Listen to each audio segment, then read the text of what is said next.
Quiero pensar, pero no puedo, no. El ruido en la ciudad está consumiendo, wow. Quieren pensar, sin ni siquiera estar al mando. Tanta publicidad subliminal te está matando. Les cuesta decidir por sí mismos cuál es su mando. Publican sonrisas con el corazón llorando. Quieren brillar, pero sin tener que valerse de tener sus ideas propias. Los veo a todos igual, solo son la réplica de la imitación de una triste copia. Obedece, la vida es un suspiro y envejeces. Te dejas distraer por estupideces y pierdes el eje. Te duele por dentro, entonces te creces, pero aceptas mucho menos de lo que mereces. ¿Y quién te ha dicho a ti que no puedes pensar sobre lo que le di, sobre cómo actuar? Lucha por ser feliz sin a nadie dañar y solo así podrás brillar. ¿Y quién te ha dicho a ti que no puedes pensar sobre lo que le di, sobre cómo actuar? Lucha por ser feliz sin a nadie dañar y solo así podrás brillar. Conserva tu juicio y tu intuición, más activos que el que lucha por lo suyo y no se rinde. Yo ya sé bien cuál es mi misión, y es contarte que el mal por su propio pie pronto se extingue. No caigas bajo su control, pues por la televisión es normal que mal lo pinte. Tú mantente firme en conexión con la fuente de creación, vivirás siempre de fin de. Dios abre los ojos, dime lo que ves. A tus propios hijos matándose por billetes. Niños mueren cada 2 por 3. Pa' unos es bendición, con otros por su causa pequen. Y yo que intento ser un ser crístico, voy bendiciendo hasta los diablos. Piensan que es cierto el mensaje típico. Dicen que invento lo del engaño, y mientras lucho contra mis errores, demonios escucho, me ofrecen soluciones. Pero sé que hay un ángel que quiere que mejore. Me dice haz un trabajo interno antes de que lo ignores, antes que otra vez llores y se llenen los mares de pena y de dolores, ya que en mi mente no caben. La paz no va en un sobre, somos algo importante. Nunca te revelaste y por eso no lo sabes. ¿Y quién te ha dicho a ti que no puedes pensar sobre lo que le di, sobre cómo actuar? Lucha por ser feliz sin a nadie dañar y solo así podrás brillar. ¿Y quién te ha dicho a ti que no puedes pensar sobre lo que le di, sobre cómo actuar? Lucha por ser feliz sin a nadie dañar y solo así podrás brillar.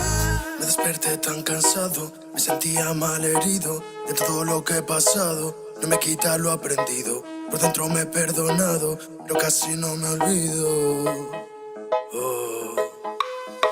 Me desperté tan cansado, me sentía mal herido de todo lo que he pasado. No me quita lo aprendido, por dentro me he perdonado, pero casi no me olvido, no. Todos repiten lo que dice el referente. Discursos vacíos lejos de ser coherentes. De lo que no sabes será mejor que no inventes. Investigues y no te dejes lavar la mente. ¿Y quién te ha dicho a ti que no puedes pensar sobre lo que le di, sobre cómo actuar? Lucha por ser feliz sin a nadie dañar y solo así podrás brillar. ¿Y quién te ha dicho a ti que no puedes pensar sobre lo que le di, sobre cómo actuar? Lucha por ser feliz sin a nadie dañar y solo así podrás brillar. Quiero pensar, pero no puedo, no. El ruido en la ciudad está consumiendo, wow. Copyright disclaimer. This content does not belong to Bible Chronicles or claim this intellectual property. The content provided today has and always will belong to the content owner. Bible Chronicles does not have any affiliation with the owner of this property. As mentioned, Bible Chronicles did not intend to make use of any material for the purpose of harvesting gain. However, Title 17 of United States copyright law states material and use can only be done when it's for theological or general educational purposes, and thus Bible Chronicles believes that this principal material falls under fair use, which honors protection under Section 107 of the same U.S. copyright law. Isaiah chapter 58 and verse 1. Cry aloud, spare not, lift up thy voice like a trumpet, and show my people their transgressions, and the house of Jacob their sins.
Se ve tan mal cuando miras a otro lado, los fantasmas del pasado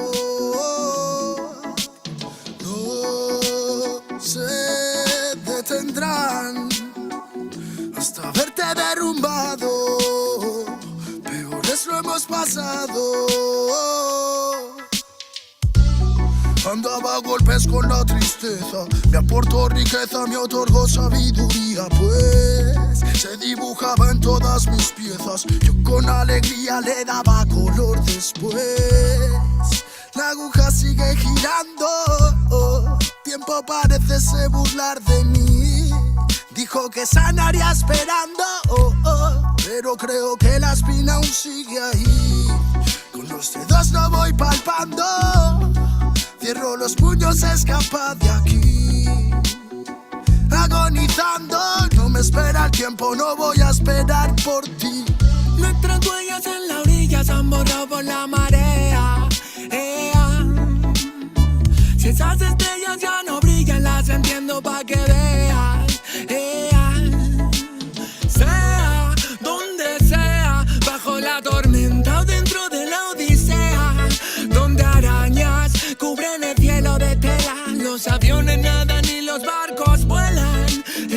Aunque parezca que va bien, no sabes bien si va mal. Besos que pueden doler, ojos que pueden matar. Tengo mi alma en el almacén encerrada, mi corazón está en huelga, mis sentimientos en ámbar. Gente, Calamala dijo que estaría presente. Fallaron como nunca, se fueron para siempre. Millones razones para vengarme, pero a veces duele más actuar indiferente. Como no quieren ver ahogados, tenemos branquias y cerrados los bronquios como la mente de un guardia. Yo soy la montaña y vine con la cordillera. Más cojones que tu ganga tiene una madre soltera. Tú cúbrete si suena mi tu. A mí la tengo soldado fumando de su palulu. Y un conjuro de grimorio me lo salva del velorio. Pa' tener pila valorio, se matan vestidos de emporio. Yo no quiero una pistola, estoy soñando que la vida que quería me llega a tiempo. Desde que yo la vi sola, loco ando. Vino a verme cuando el sol se estaba poniendo y se dejó una pluma y se perdió en la bruma. Nunca se despidió de mí, nunca se despidió de mí. Vivo en un mundo que parece roto y sé que no, porque todo es perfecto y lo debo plasmar. Me fumo un troco lo tras otro y lo veo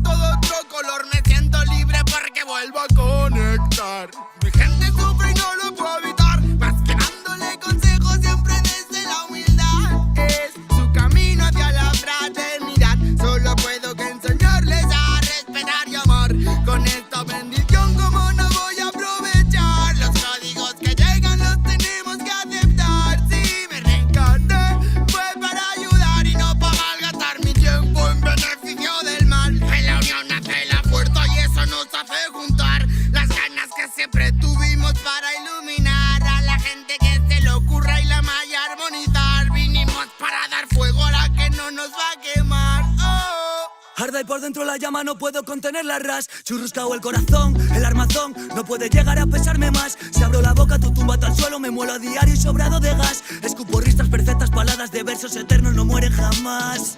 Cuando acabe mi condena, me vi muy solo y perdido. Cada vez más negra la flema, más elegante el problema, pero planté cara a todos mis enemigos. Recuperé las ganas, las fuerzas y el garbo. Dedico requiems a mis diablos, que aquí estoy vivo de milagro. Delicadas flores crecieron entre los cardos. Me dicen vienes más delgado que de costumbre. Será de tanto que he bailado en el alambre, que a tanta pena es mejor no ponerle nombre. Llevamos la música en vena, nuestra sangre.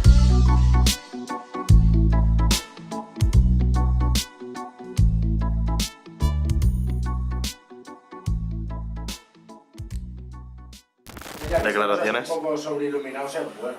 Sí, porque no puedo jugar. El cielo es Luego nuestro. levanto sol.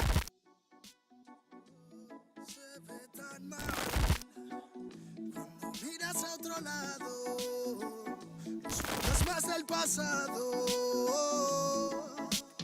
No se detendrán hasta verte derrumbado. El autor viene a decirnos con mucha firmeza y gran convencimiento lo mismo que nos decía en el siglo XVIII el barón de Holbach, ¿no? Un filósofo francés de origen alemán. Si nos remontamos al comienzo, entonces hallaremos que la ignorancia y el temor crearon a los dioses. La fantasía, el entusiasmo o el engaño los adornaron o desfiguraron. El autor viene a decirnos con mucha firmeza y gran convencimiento lo mismo que nos decía en el siglo XVIII el barón de Holbach, ¿no? Un filósofo francés de origen alemán. Si nos remontamos al comienzo, entonces hallaremos que la ignorancia y el temor crearon a los dioses. La fantasía, el entusiasmo o el engaño los adornaron o desfiguraron. La debilidad les rinde culto, la credulidad los conserva, la costumbre los respeta y la tiranía los apoya para que la ceguera de los hombres sirva a sus propios intereses.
Okay, here we go.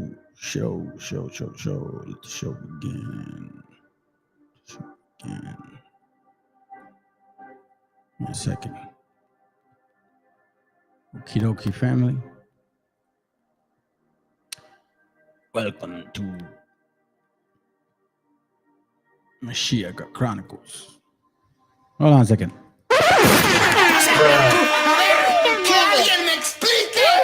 Are you? Okay, so we're gonna go over something called metamorphoses. I mean, not necessarily the whole class is about that, but technically it is. Okay, the metamorphoses of the self-styled Jews. They are known as Khazarians and so-called Black Moors. They like to call themselves that, so we'll call them that tonight. Let's see what we got.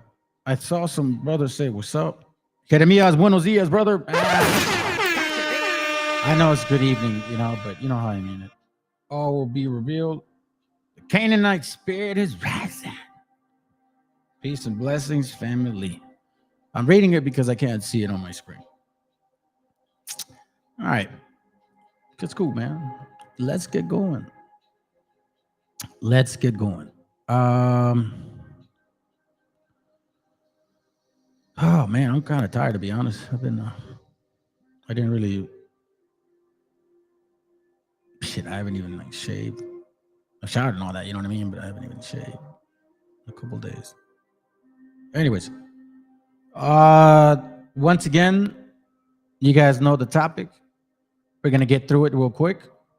Well, at least I try to believe that. As you know how it goes here. It's kind of hard to. So I'm gonna bring facts, as you guys know. I'm gonna bring facts. Let me show you a couple videos, and then I'm gonna read you some. Matter of fact, you know what? No, let me read this first.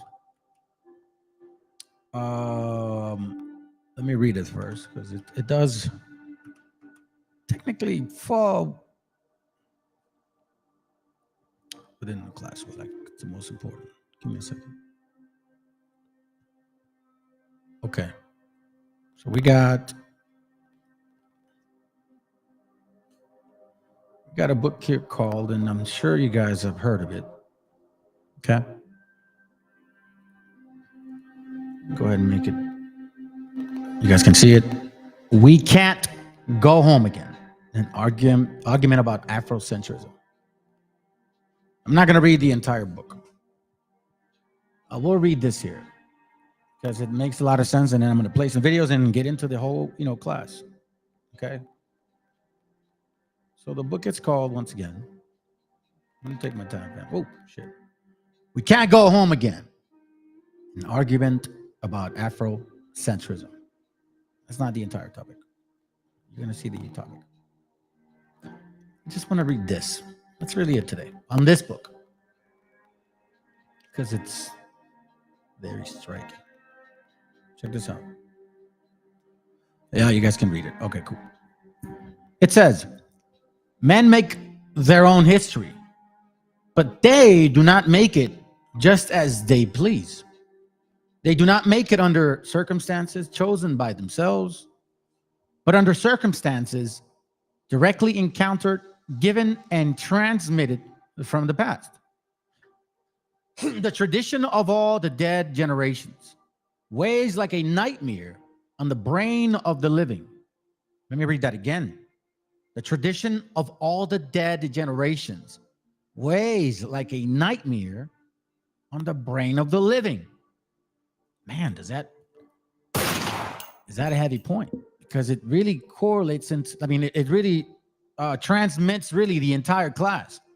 And just when they seem engaged in revolutionizing themselves and things, in creating something that has never yet existed, precisely in such periods of revolutionary crisis, they anxiously, let me read that again, precisely in such periods of revolutionary crisis, which is what we see a lot of people go through right now.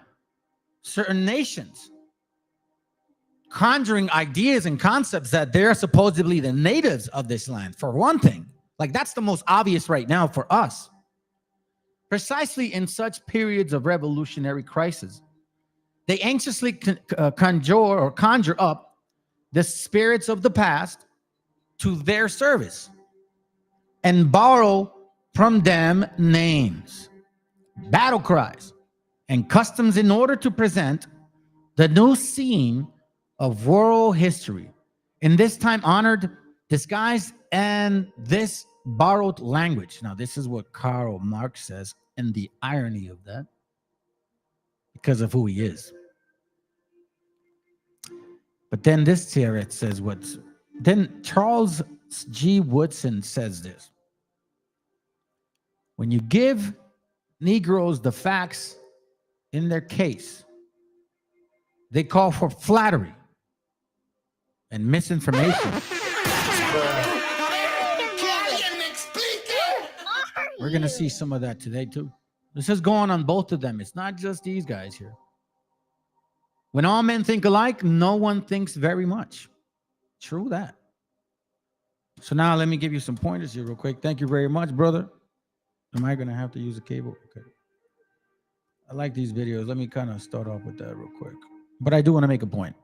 They tell you to go back to your country, but in reality, your ancestors are from this land, and their ancestors came on a boat from somewhere else. California used to be Mexico. We were here first, if you want to bring up the technicalities. There's only one group of people that are from here, and they also get told that this isn't their land, that this isn't their country. The skin. He says there's only one group of people. Okay. Color that's not from here is white. And you hate immigrants when you don't realize you were the first immigrant. That was you. That was your family before. You came here from somewhere else to this land where the immigrants that you hate now, their ancestors have been around for generations. So, you know, there was a time where I would really appreciate videos like this and say, yeah, power, brother. Just kidding. I wouldn't say that shit. But I would be like, yeah, you know, give them a thumbs up like I do, right? But there's a lot more involved in these statements, because what I guess you could say what I complain about is how a lot of people like here. Yeah, I get it. But it wasn't just white folks. Now, you may be the ones that don't know. But a lot of you guys do know, and you don't say shit. It's easy to say it to the gringo, but not the other ones. Sometimes they're more racist than the damn gringos themselves. Y'all be the judge of that. Now let's look at this real quick. Why is Nubia has always had their own. It does this, man. It always does this to me. Wait a second. Hold on. Let's continue.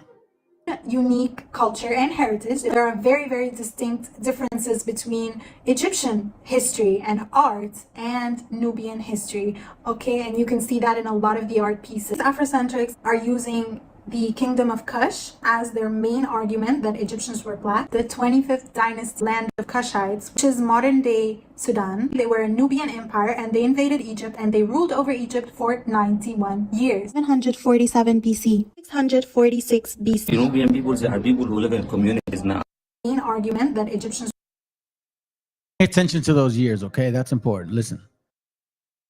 Were black. The 25th dynasty land of Kushites, which is modern day Sudan. They were a Nubian empire and they invaded Egypt and they ruled over Egypt for 91 years. 747 BC, 646 BC. The Nubian peoples are people who live in communities now. Yes. And they have their tradition and custom, and they have their own language, and they live together, and they speak Arabic too, and they are now Egyptians. They have the same nationality. Okay. And in ancient times, they were another civilization and another land. And it was like a fighting between the Egyptian and the Nubian people for the land or for the Nile. But now they're Egyptian, they have the same by nationality. Nubia. Okay, so you heard it from people over there. So now it's all going into the topic. So just kind of follow me here, family. And for me, I just embrace kind of low energy right now, man. I'm tired. Honestly, I'm tired, you know. But I wanted to do this class. I was planning on doing it Friday, but I think it's important. It connects with what I've been showing you guys. You know what I'm saying? So I don't want to let the thought slip by. Okay, because there is definitely a connection. So now this young lady, Kemet Queen, I guess, the Arab conquest of Egypt, North Africa, plus Arab slave trade. Dark side of Arab history by historian. I'm happy that she broke these things down. They put them in pieces. Kareem's background, our North African Arabs, Arab slave trade. I may go this far, but this is the important part right here. Now, the recording or the audio is not the greatest, so I am going to have to caption it here. And just, oh man, hold on a second. I hate this. Stop. Just bear with it. You know what I'm saying? It's important what he says, because this gives history and understanding towards, or at least, and it brings the question towards a lot of people that claim that they ruled Europe and they were Jews, and now that they're in America. So that's really the question in hand right here, man. You know what I'm saying? So you said you ruled Europe. Now, this is also going to touch on that Sephardic dumb shit. So I'm going to blast about 3 people today because I'm going to give you some fire. And you're going to find out that I don't F around here, man. You want to know who you are? Well, I'm going to let you know who you are. Okay? So let's begin. Let's get a little history about North Africa. And I will say that I guess you could say was slightly incorrect by labeling or saying Moors, and I wasn't emphasizing the fact that there were also a mixture. So I take a lot of that misunderstanding back, but I wasn't wrong with who they were because we're going to prove it once more today. And there ain't nothing really you guys can do about that shit because you're going to hear it from the horse's mouth. And I'm going to say something. When enemies get together for the wrong reasons, like, yeah, I don't like that guy. Yeah, I don't like that guy. Yeah, I don't like that guy. And they all get together. Eventually, those people, they have no love for each other. So they're going to backstab each other, right? This is what's going on right now. You're seeing a nation of people backstabbing themselves. Now, you got Khazarites where they're like, listen, we know who we are. We know we're Khazars. We know we're converts. But I know for a fact that those are the ones, they're not Jews. So that's what we're going to test and talk about today. So let's get a little history on North Africa, and then we can move forward. All right, let's go. Let's see here real quick. Let me put myself on mute. Bro, stop doing this, man. Come on. What the hell? All right, there you go. All right, got to have a little problem with my mouse. Difference between North Africans and Arabs. There's a lot of confusion in my comments. A lot of people are being like almost kind of racist and calling me an Arab, even though I don't have Arab ancestry or just because I speak Arabic, and most North African countries, including Black North African countries like Sudan, for example, they also were colonized by Arabs and they also speak Arabic and have a majority of Muslims. But that does not mean that we are Arabs. So what do you think about that? So to be honest, there are many different answers that we can answer to this question. I feel like one of the easiest ones to start with is to say that there is this idea, a lot of people tend to think that just because a country was colonized by the Muslim forces, that means they became Arab, which is very far from reality. I mean, Islam is just a religion. Just because somebody becomes Muslim does not mean that they become Arab, you see?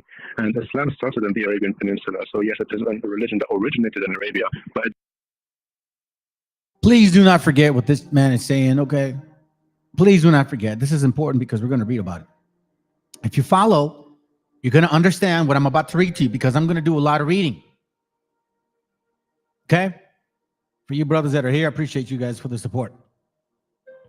You that are newbies, stick around. It may hurt your feelings. Let's go. Because a country was colonized by the Muslim forces, that means they became Arab, which is very far from reality. I mean, Islam is just a religion. Just because somebody becomes Muslim does not mean that they become Arab, you see? And Islam started in the Arabian Peninsula. So yes, it is a religion that originated in Arabia, but it doesn't mean that if somebody becomes a Muslim, they become Arab. It's just a religion. And another thing is also that a lot of people tend to look at people of North Africa, like we were talking about before, and they look at people from the Middle East, and we tend to have similarities with our features as well.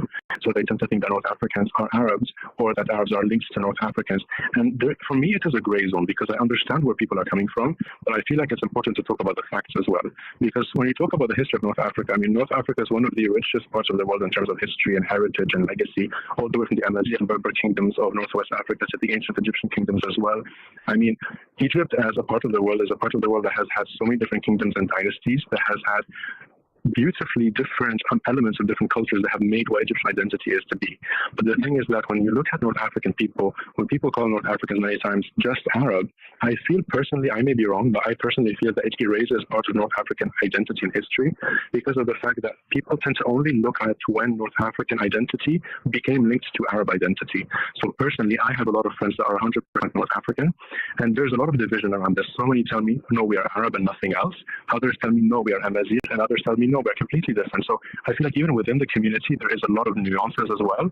And in my opinion, I would say that it's interesting to see North African identity as a mixture of both, because you're acknowledging the rich history, you know what I mean, and embracing diversity more than saying, oh, this is that, you know, and pointing the finger at people and judging. So I feel like sometimes in the case of North Africa, which is a part of the world that has had such a complex history, it's interesting to embrace the diversity and understand why people think of North Africans as Arab and what makes people think that, you know what I mean? Yes. Okay, so now there was also a lot of confusion about the Arab slave trade. So yeah, so a lot of people in my comments are African American, and they know that some of their ancestry might have been involved in the Arab slave trade. So I think they want to learn about that. They want to learn about that history. So can you tell us about it? By the way, I have no idea about the Arab slave trade. I zero knowledge about it, honestly. So I think one of the things that we first need to talk about is the fact that slavery is obviously one of the most horrible things that has ever happened to human history, regardless of wherever it happened. But the thing is that slavery was present around the world in cultures everywhere, all the way from Central Asia, the Middle East, Africa to Europe, and all the way to the Americas. So the thing is that you can't say that one culture has been solely responsible for slavery, which is something that I hear a lot of people talk about. But yes, 100% there was the Arab slave trade, and it was one of the lengthiest slave trades in human history. It was also very gruesome. But the thing is that, just like we were talking about before, even ancient Egypt had slavery before the arrival of Islam. So the thing is that the components of religion didn't really play a crucial role in this sense.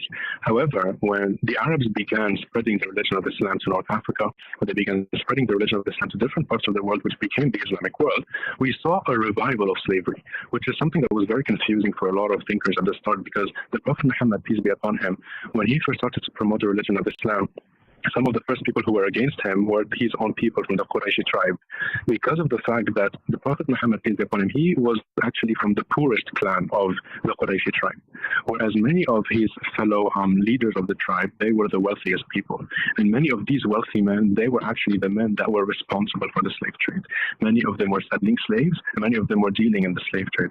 However, it's important as well to understand that at that time, slavery did not link itself to any geographical location. So when the Arabs were enslaving people, they were not just enslaving Africans. They were enslaving Europeans, they were enslaving Caucasian populations, and even Central Asians. I mean, there was a very big portion in human history, in the history of the Middle East, when some of the biggest communities of slaves were Eastern European, and they were known as the white slaves of Arabia.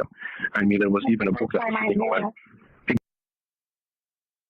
Okay, so I was gonna stop here, but you know what? I was skipping when I first listened to this, and I quite frankly like where this is heading, because it's going to literally help us understand what I'm going to read to you guys, okay? Because in this channel, we're proving facts. We're not reading, like, you know, like stories and shit. Like I've always said, facts tell, stories sell. We don't sell stories here. We read facts. Let's go. Exactly, and that's something that a lot of people don't know, because people racialize slavery. And that's the thing, when people racialize slavery, they completely remove the fact that blackness has nothing to do with slavery, nothing to do. But the issue is that people have racialized it. So when you look at the transatlantic slave trade, which is one of my areas of focus, and the Arab slave trade, one of the biggest things that we can say is that the Arab slave trade was economical, whereas the transatlantic trade that happened with the Europeans, when they took West Africans and brought them to the Americas, they racialized it. Okay, now this is important because we know that they racialized that shit here. And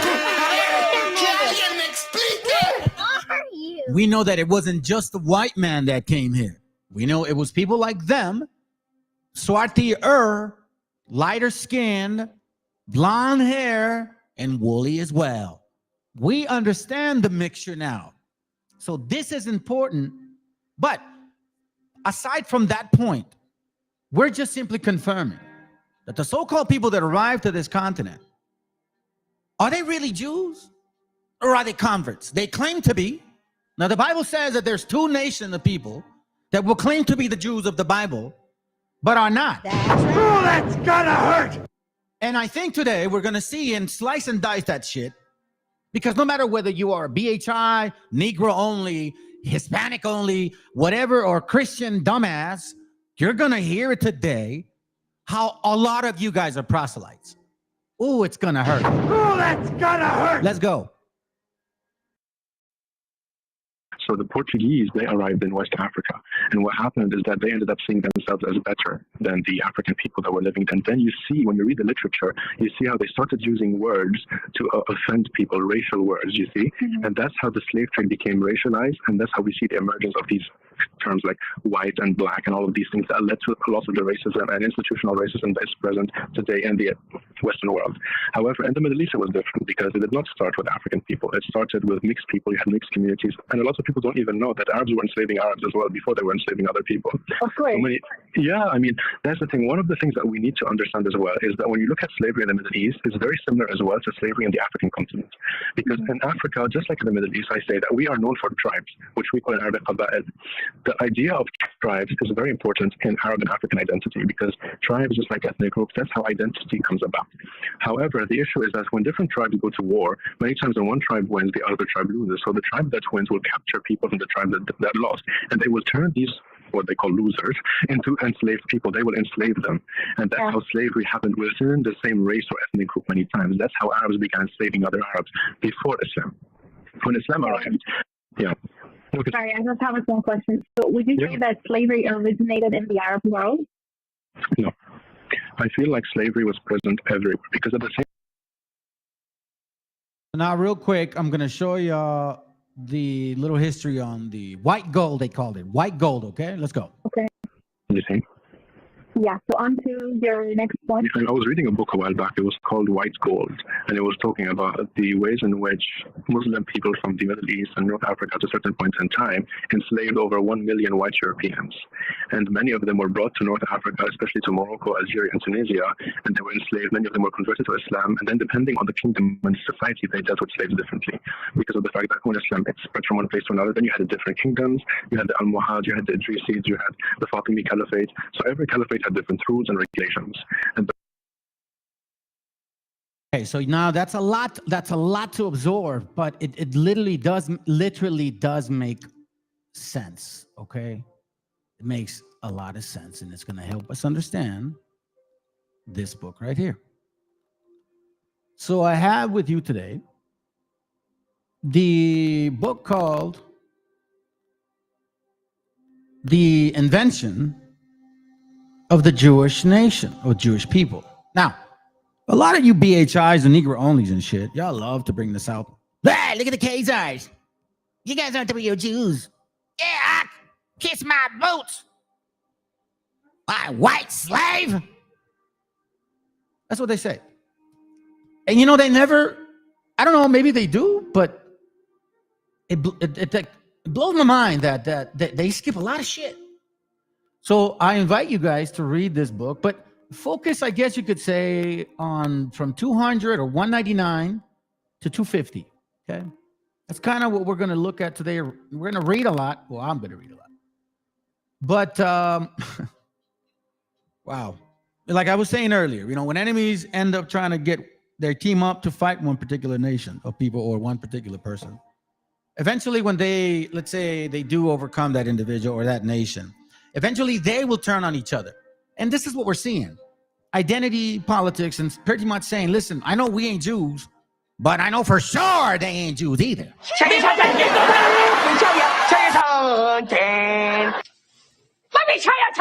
So let me show you something real quick. And I want to start here. Here. Where's that white boy with curly hair at? With his white mama. With his white mama. Boy, if you only knew how African you were. It's pity, man. I pity you all. Bro, I pity you guys, bro. You should have never came. Should have never tried to claim this. And I know this is hurting. This is going to hurt people's feelings. And I know a lot. And you know what? I can tell now that people watch this channel because they're either looking for me to make a mistake. Y'all hate the shit out of it. Or some of y'all are interested. So let's begin on page 147, and then we're going to go back to page 199, and we're going to kind of cover real quick, okay? So stay with me, please. You're going to like this particular subject right here, right here. We're going to slice and dice these Canaanites and these Khazarians, man, because I'm tired of that shit. I'm tired of this stupidity. Y'all don't even know who the hell you are, and you're trying to steal nationalities that really you don't even, like, literally, like, you. I mean, I could understand you trying to be Hebrews, whatever, bro. But now y'all saying the Mexicans, bro. Seriously? Oh, that's gonna hurt. Let's go. Like the absence of costly archaeological exploration in southern Russia and in Ukraine Remember this and listen. Like the absence of costly archaeological explorations, you mean like that's missing. Costly archaeological, you meaning like tools in order to find out history of these certain things, right? In southern Russia and in the Ukraine, 2 locations to uncover the remains of Khazaria. So here it says absence of costly archaeological explorations, meaning like nobody really cared to find out who these guys are. The absence of sociological, linguistic, and ethnographic studies about the long-standing ways of life in the townlets of Poland and Lithuania. Work of initiative historical research, not mere folklore, is no accident.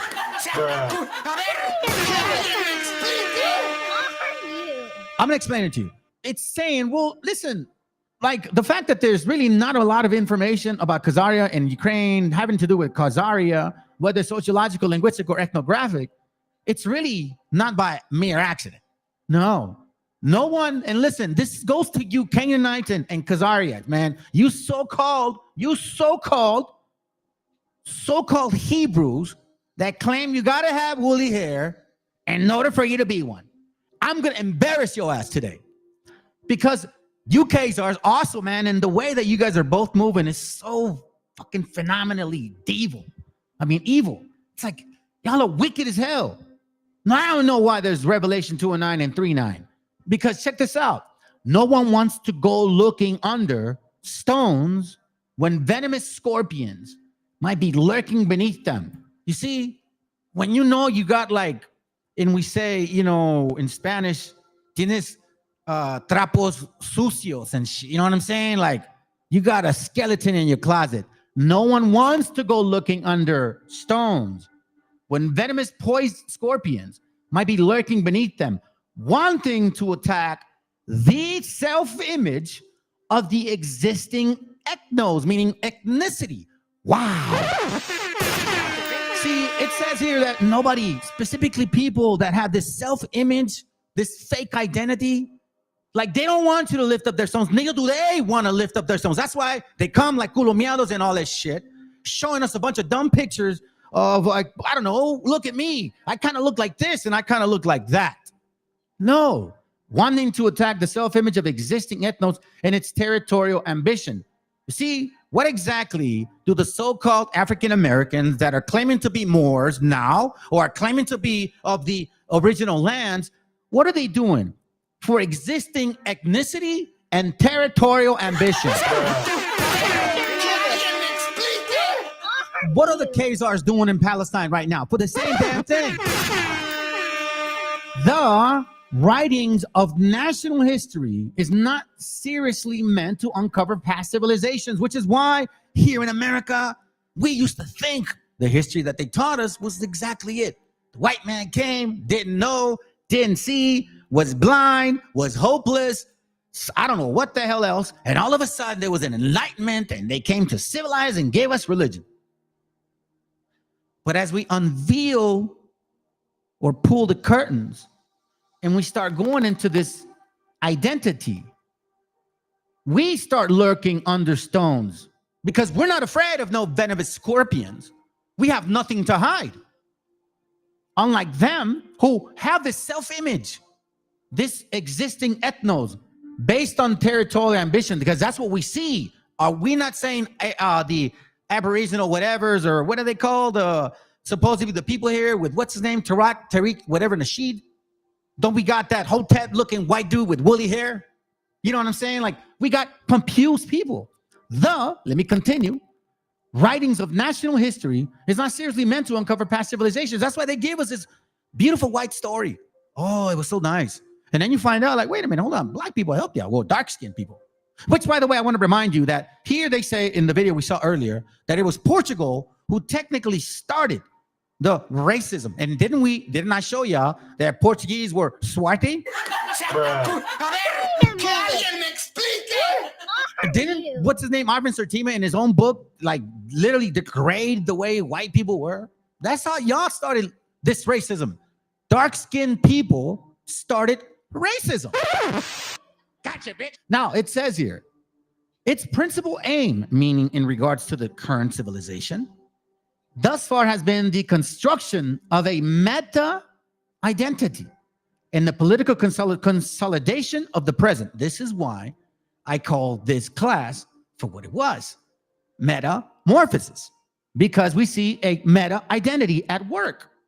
So let me continue.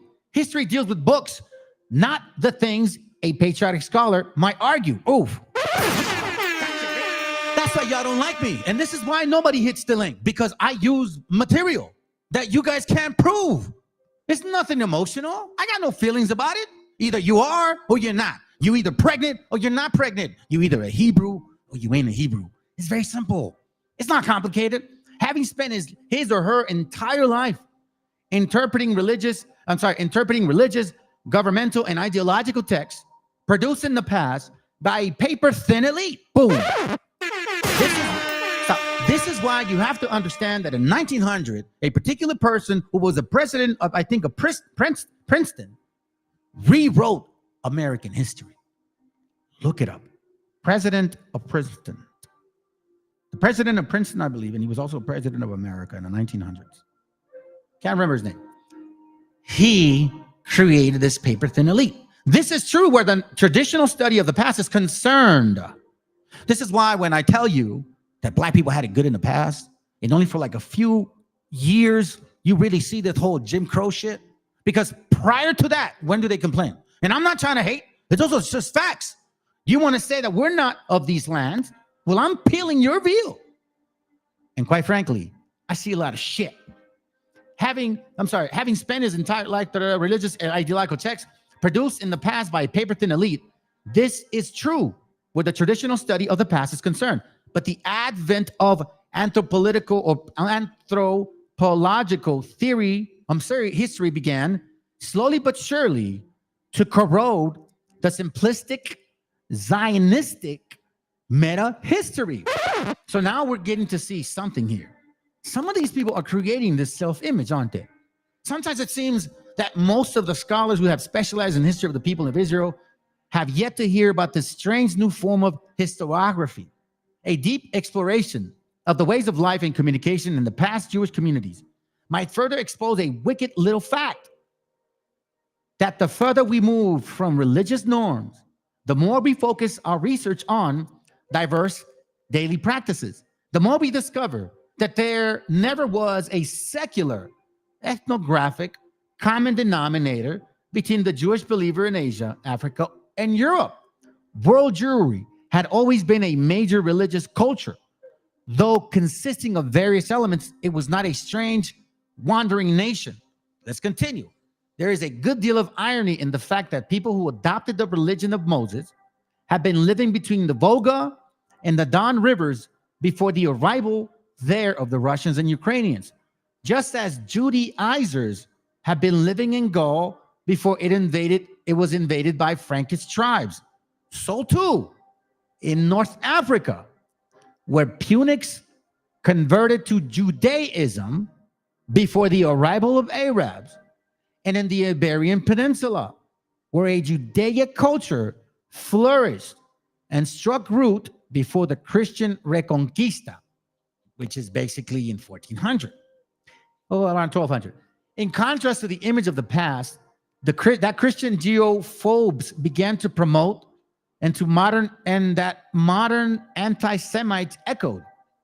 There had never been in all history a cursed nation race that was driven out of the Holy Land for killing the divine Messiah and that settled uninvited among other nations, they called it.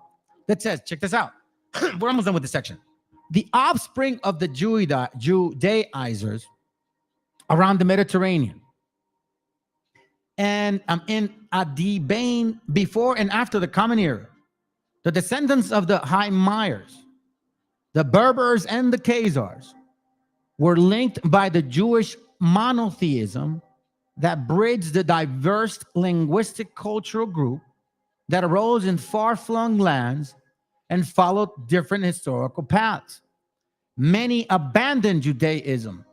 Others clung to it stubbornly and succeeded in carrying it to the threshold of a secular age, like today. Is Hymaier, Berber, and Khazar time lost beyond recovery? Is there no chance that a new historiography would invite those ancient Jews who have been forgotten by their descendants to reappear in the legitimate sphere of public memory? Check this out. The construction of a new body of knowledge always bears a direct connection with the national ideology in which it operates. You see this?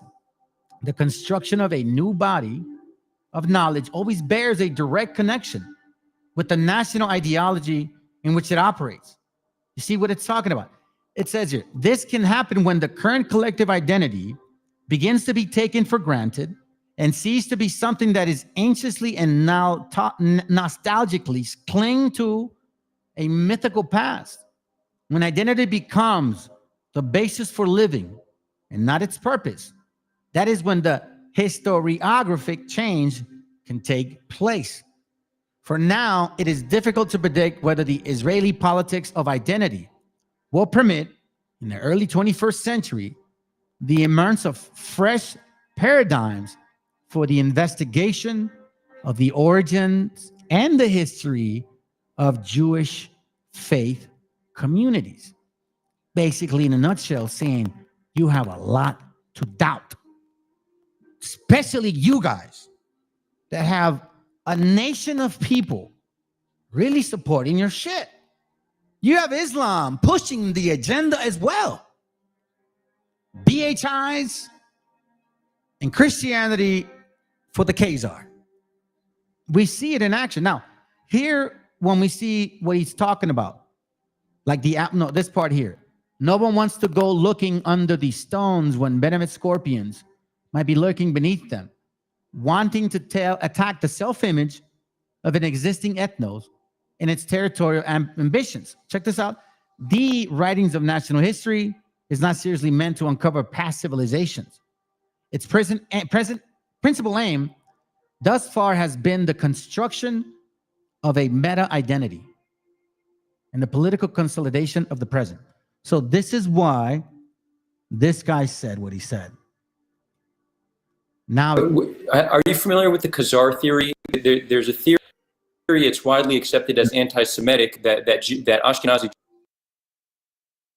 Jews come from the Khazars and they're not Levantine. But DNA test. It's not anti-Semitic. It's a question of fact. So Shlomo Son, for example, has argued that, I think probably exaggerated, but it's simply a question of fact. If my ancestors from the Ukraine have Khazar roots, changes nothing. I'm Jewish. My grandfather was Jewish. My family happens to have a story saying that. See, and he says it means nothing because technically it's the principal aim thus far has been the construction of a meta entity. This is what we've been taught by the paper-thin elitists, that they're the real Jews of the Bible, right? So this is why Noam Chomsky says what he says. I don't give a shit if you guys believe that I'm a Khazar, and if I am a Khazar, it don't matter. Because of my meta-entity and because of your meta-entity. You see, in today's standards, he's a Jew and I'm a Mexican, no matter what the fuck I show you. Let's go. We're descended from the Baal Shem Tov. Okay, that's part of the culture. Doesn't matter what the DNA shows. We live, this is a point that Ahad Ha'am made over a century ago in his lectures on the two Moseses. He says, yes, there's a Moses of history, who may have existed, may not have existed. There's a Moses of culture, and that exists as a cultural phenomenon. And it's the cultural phenomenon within our cultural tradition, whoever Moses might have been, if he even existed. Yes, that's true. We live in a world of cultural traditions. Makes no difference what the DNA says. So, okay, if the DNA says we're not descended from the Baal Shem Tov, hence back to King David, but we're descended from somebody in the Caucasus, makes absolutely no difference to our identity. We should stop this silly game altogether. It's maybe of some scholarly historical interest, but of no significance for the modern world. The modern world is the cultural entities that we're part of, okay? Social and cultural entities. And So we should throw all that aside. They can play with it in biology labs in Israel where they're intent on showing something absurd. But we live in this world with its own cultural, social, political structures. And in this world, I'm Jewish, no matter what the DNA shows. So this is why the invention of the Jewish people makes a lot of sense. It says here, like the absence of it, right, regarding Russia, Ukraine, its connection with Khazaria, the absence of sociological, linguistic, and ethnographic studies, right? It's because of a purpose.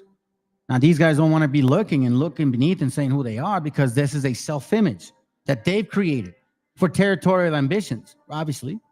The writings of national history, which is what we know of, not anymore, believe in, but know of, was meant not to uncover real past, but it was really more for the construction of an identity, like he says, and political consolidation present. So regarding the actual books that we're reading, I'm paraphrasing this for you guys so you can understand. All these scholars that we talk about, they argue based on religious, governmental, and ideological texts that they're limited to because it's produced by the elitists. So us that are actually true into what we're trying to study, we're not concerned with that.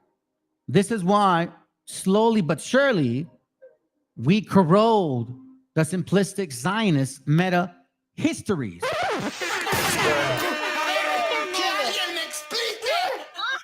Not only that, Canaanite ones too.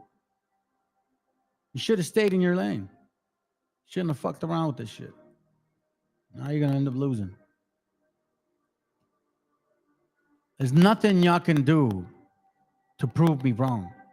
I invite any camp to come and hit the link and prove to me, based on history and based on the Bible, that this is who you are. Because I know that this is not who you are. And I'm going to continue to prove it.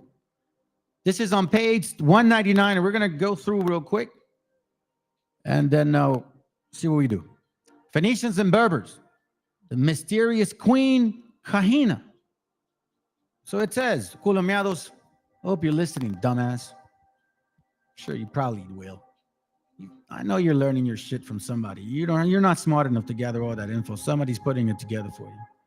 The Hamorites are not the only ones who have vanished from historical memory of Israel.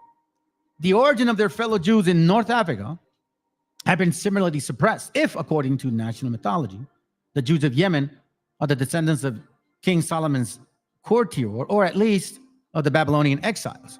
The Jews of Maghreb are likewise supposed to be descendants of the first temples, exiles, or of the Jews of the European Spain. You see this? Let me read this again.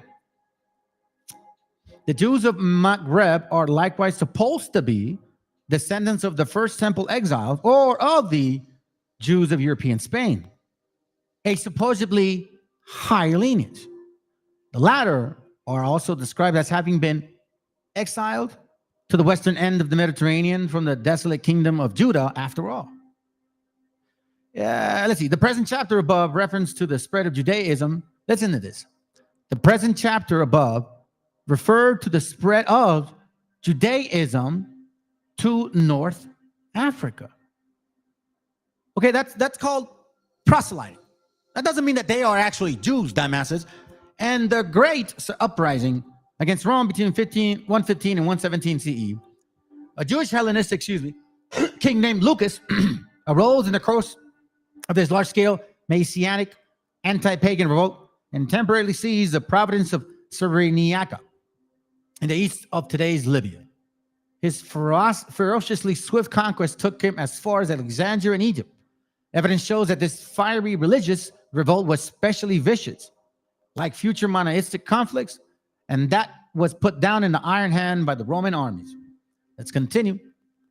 The suspicious so-called Mr. Poo-Poo Pants, Khazarite bastards, pedals.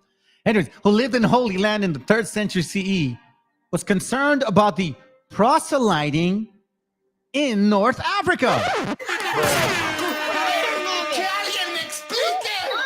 you? Oh no, you see, yeah, we ruled Europe, and you know what I'm saying, and yeah, we was Jews, And the Jewish Jerusalem Talmud quotes him asking, the proselytes coming from Libya, should they have to wait 3 generations?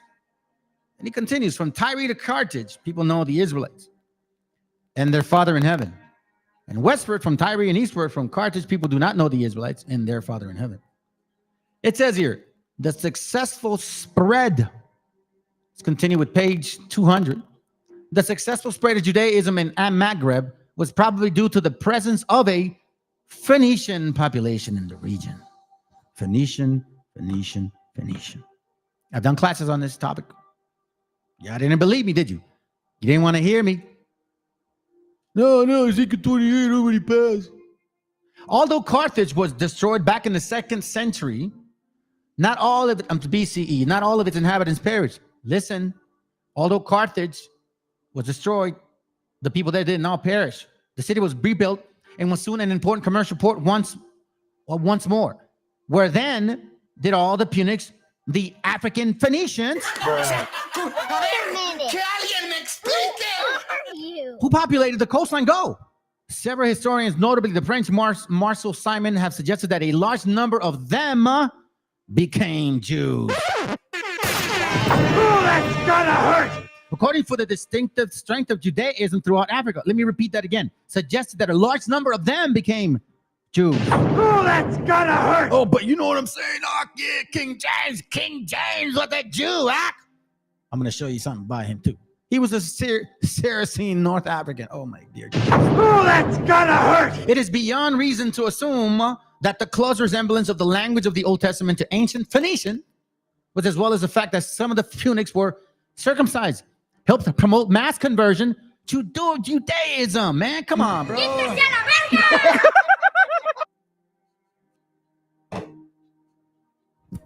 Come on, man. Come on, bro. Are you serious? We're seeing a lot of proselyting. North Africa was one of the outstanding successes in the history of proselytization in the Mediterranean region. Although in the 3rd and 4th century CE, as noted in previous chapters, the rate of conversion to Judaism slowed down in in Egypt, Asia Minor, Greece, and Italy, in the heart of ancient Western civilization. Damn. So here we keep seeing that so-called North African people, whether you still want to claim yourself to be them, were converts. Even in that time. Now we're seeing also here a mixture of people.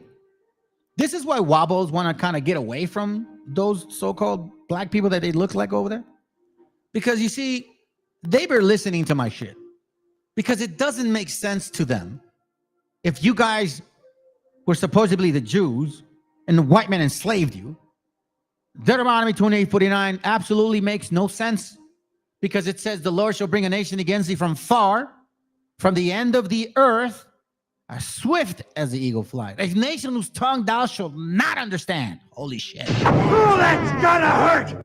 Now, what's even more amazing is that when you read verse 64, forget this part here because, oh yeah, we were scared on ships. Shut your ass up. And there, this is verse 68, and there thou shalt serve other gods, which neither thou nor thy fathers have known. And then you go down to verse 36, and it's even more amazing because here it says, first of all, the Lord shall bring thee and thy king, which thou shalt set over thee. I don't remember that. So you got to go wobble on this shit now. Unto a nation which neither thou nor thy fathers have known. And there thou shalt serve other gods, wood and stone. But here we're seeing that there was quite a relationship between Africans and Europeans. But let's continue. Let's continue. In North Africa, as elsewhere, many of the Judaizers, remain in a state of semi-conversion. Okay. Or they would later be known heaven worshipers. The New Testament mentions God fears Jews, proselytes coming to Jerusalem from the past Libya, Acts 2:10. Two of the leading thinkers of early Christianity, Tertullian and later Augustine, were born in Africa. How the... So now as you start peeling the view, when you try to bring history with the Bible, it makes no sense. You guys have completely tripped over your own shit. You walking around with shit in your pants. BHI, FOPI, you know what I'm saying? IUIC, what's his name? ISUPK, Sakari, whoever they are now. GMS, all you dumbasses. You're walking around with shit in your pants. Then it says here, the former was especially concerned about the strength of Judaism in the native city of Carthage. Why? Because why? High extensive knowledge of the Old Testament, of course, and Jewish tradition indicates the strength of local Jewish religious culture. Watch this. This sharp attack against proselytes also testifies to the popular apparel of this movement. He sought to explain the success of Judaism in contrast to that of the persecuted Christianity by noting that it was the legal religion to the Roman law, hence easier to adopt. He shows respect for the Jews, especially the Jewish women, for their modesty, but fiercely attacked the Judaizers, arguing that they adopted the Jewish religion out of convenience because on the Holy Sabbath, they could avoid all work. I could see that. Augustine criticized them as heaven worshippers, somewhat of a Jewish Christian sect, kind of like what we read here. Then it says, in his work, Instructions, Commodus attacked the numerous proselytes and mocked their changing of religions and the blatant inconsistency of their worship.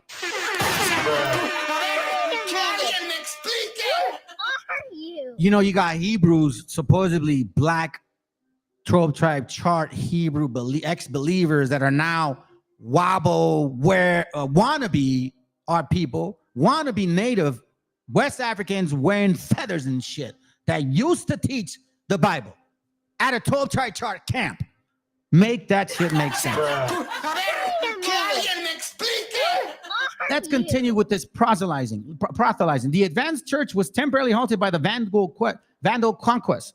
These Germanic tribes from Europe dominated North Africa between 430 and 533 CE. So now we are seeing why there's such a mixture. So you white folks and black folks that are here in America, that's why you claim American, because you don't even know who the fuck you are. And it's funny that you tell people, go back to your country, you racist dumbasses.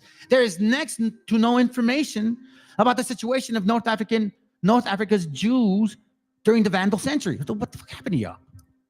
But it is known that relations between the Aryans and the Jewish believers were much better between them. Okay, let's continue. It is quite likely that following the conquest, some of the coastal Jews, those former Punic converts, fled inland, and others moved further west. Here began the amazing story of a new wave of Judaization. Check this out here. The Ibn Khaldun, great 14th century Arab historian, wrote, possibly some of the Berbers practiced Judaism. Remember, we saw the gentleman and the young lady doing the video, and they were actually talking about this thing, right? Who were the Berbers? He mentioned the Berbers, North Africans. He was talking about all that shit right there. Come on, bro. Don't let it pass you by, which they had received from their powerful Israelite neighbors in Syria. Then it says, among the Jewish Berbers were the Jewria who annihilated, or I can't even say that, the tribe of Kahina, who was killed by the Arabs in the first conquest. Other Jewish tribes were the Nefoka of the African Berbers. And we're going to see who that person is related to. That tribe, particular tribe here, is the guy that helped conquer Spain in 711. He was a proselyte. You see, the people that went and conquered Europe, they were not Jews. You see, these so-called Sephardic people, they were not real Jews. Do you guys understand where you took your faith to? You see what happens when you take a drink of dirty water? You see what happens when you don't study and repent sincerely? Idris, the first of the Beni Halan, wiped out the traces. Okay, he said he wiped out the traces of those people. Check this out. The same guy apparently assumed that at least some of the Berbers, North Africa's long-time inhabitants, with descendants of the ancient Phoenicians or some other Canaanite population that originated in the vicinity of Syria and converted to Judaism. Oh man, come on. Oh, that's gotta hurt! Elsewhere, he even speaks of the Himyarite origin of some of the Berbers. The Judaized tribes he lists were large and powerful and spread across North Africa. You see this?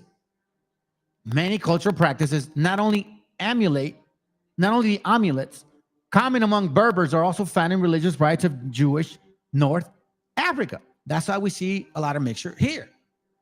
Were the Judaized Berbers, as well as their proselyte Punic predecessors, and a handful of immigrant Judeans, the ancestors of the Jews of North Africa? So look, he says a handful. Yeah, maybe.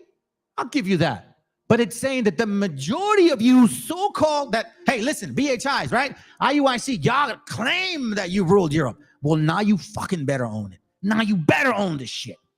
All the raping and murdering that you say you ruled Europe. Oh, so all of a sudden, like you didn't come and do this shit over here? Now, you guys realize that the people that were kicked out of Spain were not Europeans. This is, something to think about. We're reading here right now that these people were never Europeans. You see what I'm saying? So when Europe took back Europe, the people that left Europe were not Europeans. I need you to really make that make sense to you. Because why do you think they're here, and why do you think they did what they did and the way they did it? Now, with the understanding that we're seeing, we see that there's a bunch of people who are not the real Jews of the Bible, knew who the real Jews of the Bible were here in America, and did everything possible, like Psalms 83, to get rid of that name. Now you see them, two nations, black and white, fighting to be Jews. Once again, moreover, to what extent did this great wave of Berber Judaization augment the number of Jews in Spain during and after the conquest by Arabs? You see this? So it puts question in the use of Sephardic Jews too. This leader of Judaized Berbers was believed to be a necromancer. Hence her title, Kahina. Do you guys know what a necromancer is? Hold on a second. Necromancer. Bam. Sorry, man. Spelling. It means the practice of communicating with the dead for divination of purpose. That's why the Bible talked about the tree of good and evil. Wasn't talking about nothing else but being able to have a knowledge and control of the spirits, you dumbasses. That's a deep story. Deep class on that one. I'll do it soon. It says here, probably of the Punic or Arabic origin, right? So it's talking about this girl. Now, I'm going to tell you something. You know, Colombianos, how he's like glorified that story about caliphs and shit? That's where they get the story from. A powerful woman who defends herself like in a black land or some shit, or Negro island or some shit like that. Something to that effect. That's where they get it from. Colombianos, you're a joke, bro. You're a joke. But it's all good, man. It's all good. You can keep fooling those fools. You are a very useful idiot. Please continue to do your job. Nahum Schultz, a diligent Zionist historian of North Africa's Jews who completed his doctoral thesis in Paris, was the first to install Kahina in the modern Jewish memory. Here's where we see infiltration, the meta-identity that we're talking about, the metamorphoses, so to speak. He argued that North Africa was settled by a large number of Jews who came from Jerusalem. But we see here that that's not true, right? From going back to the history. And was ruled by them for a long time by the arrival of Muslims.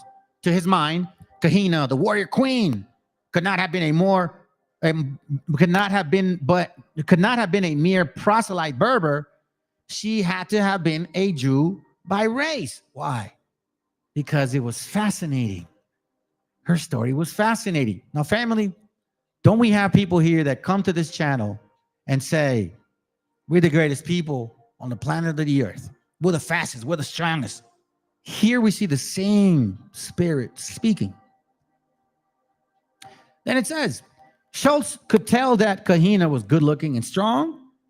And she was said to be handsome as a horse and powerful as a wrestler. Now,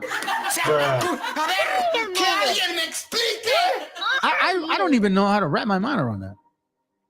Handsome as a horse. She.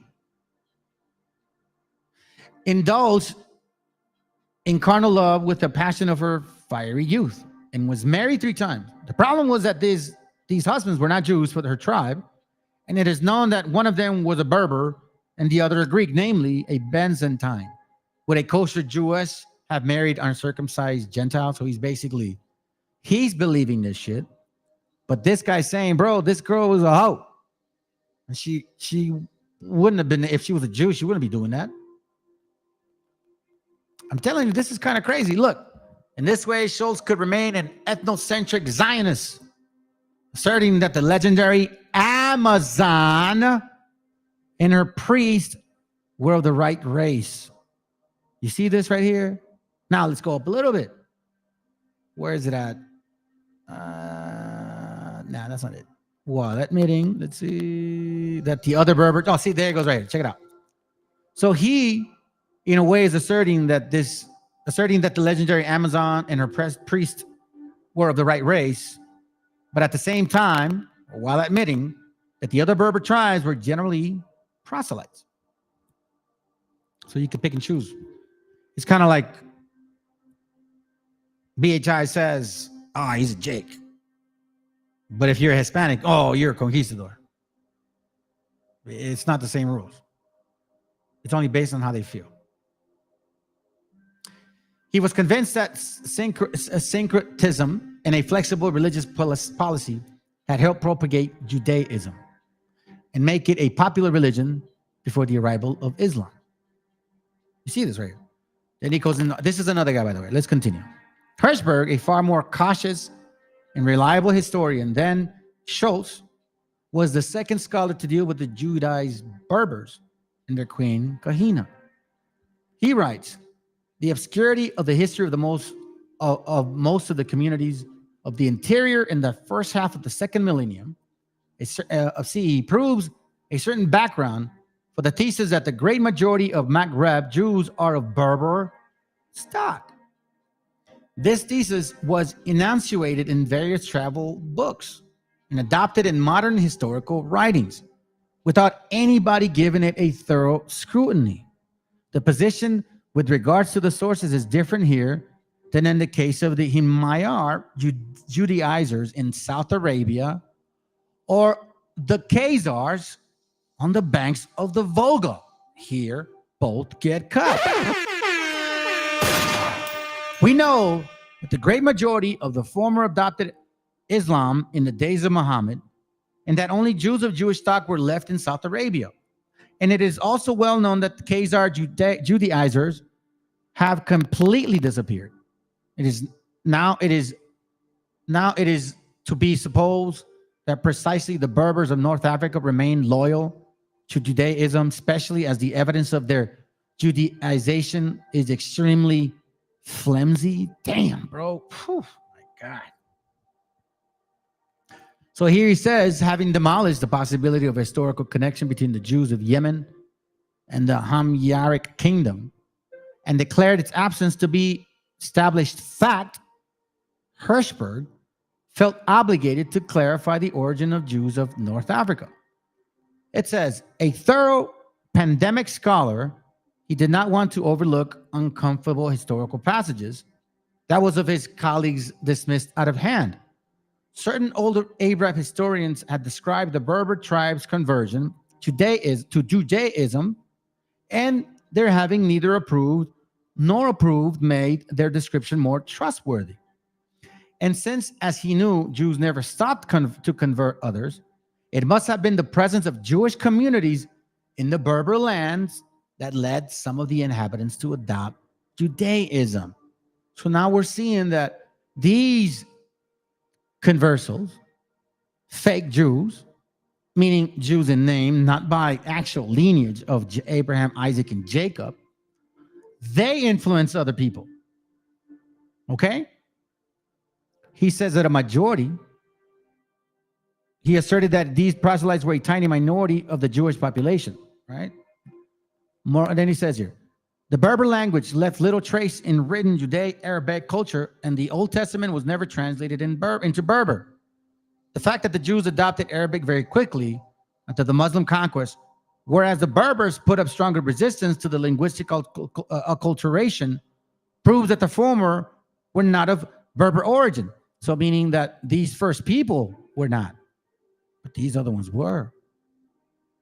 And story says, and they emphasize, quite frankly, family, that they came from the north, went Europe, and then they left Europe and went to the north of Africa.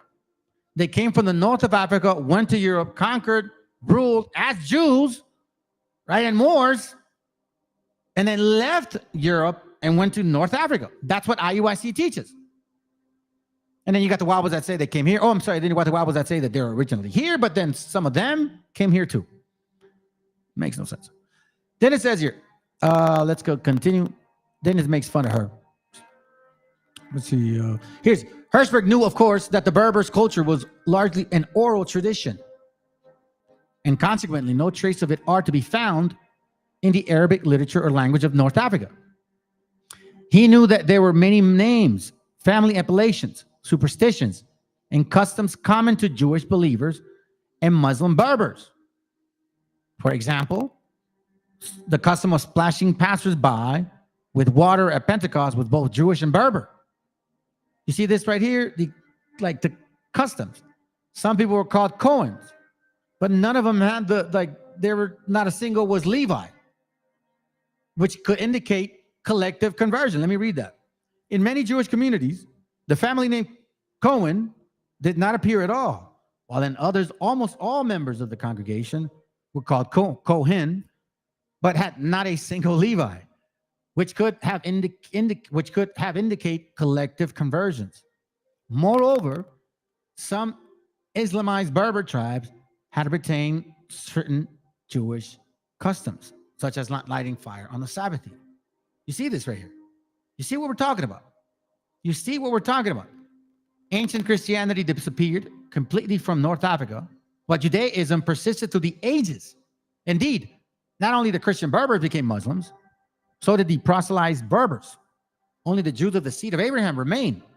We can have a book that says, supposedly, you can look that up, 32, Judaized Berbers in North Africa. His inability to rise above the purifying essentiality ideology that guided his research damaged his work. Oh, this is interesting. His inability to rise above the purifying essentialist ideology that guided all his research damaged his work. Okay? Oh, let me read this. Hold on. Let me go back. So firm was Hirschberg's conviction that he forgot his ethno-religious belief that the Arabs, too, had descended from great patriarch. But this typical slip is marginal.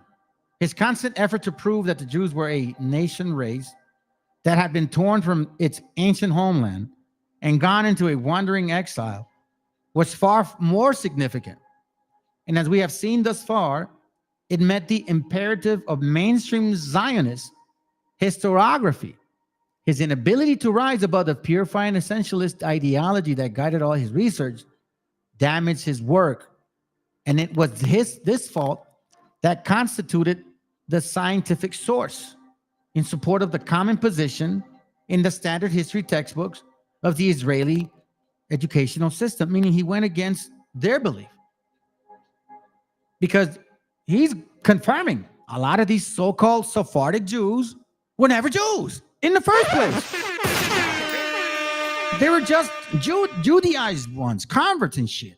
That's why the New Voyage of Italy, written in 1739, says he went around Europe trying to see if these guys were Jews. They were black and white, by the way, dark skin and light skin. And no, they could prove nothing. He's like, what do the ancestors know that we don't know?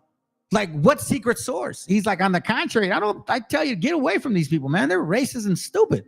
They're so racist, they're gonna like. What was that? YouTube blocked my notifications. I would have to opt out to watch it again. What? For real? That's crazy. It's weird. I don't know why they're doing it. Maybe they don't like it. They don't like truth. Then it says here, check this out. But while the last Christian community of the Berber survived, only the 12th century Judaism in North Africa retained the loyalty of the proselytes down to its own today. Listen, the communities of the Berber survived only to the 12th century, Judaism in North Africa retained the loyalty of its proselytes down to our own day. You see this? So they embrace the fact that they're not real Jews, but, you know, based on the meta entity, it's important to embrace them. In the middle of the 20th century, as an estimated one half of the Jews of North Africa are descendants of the Berber converts. Oh,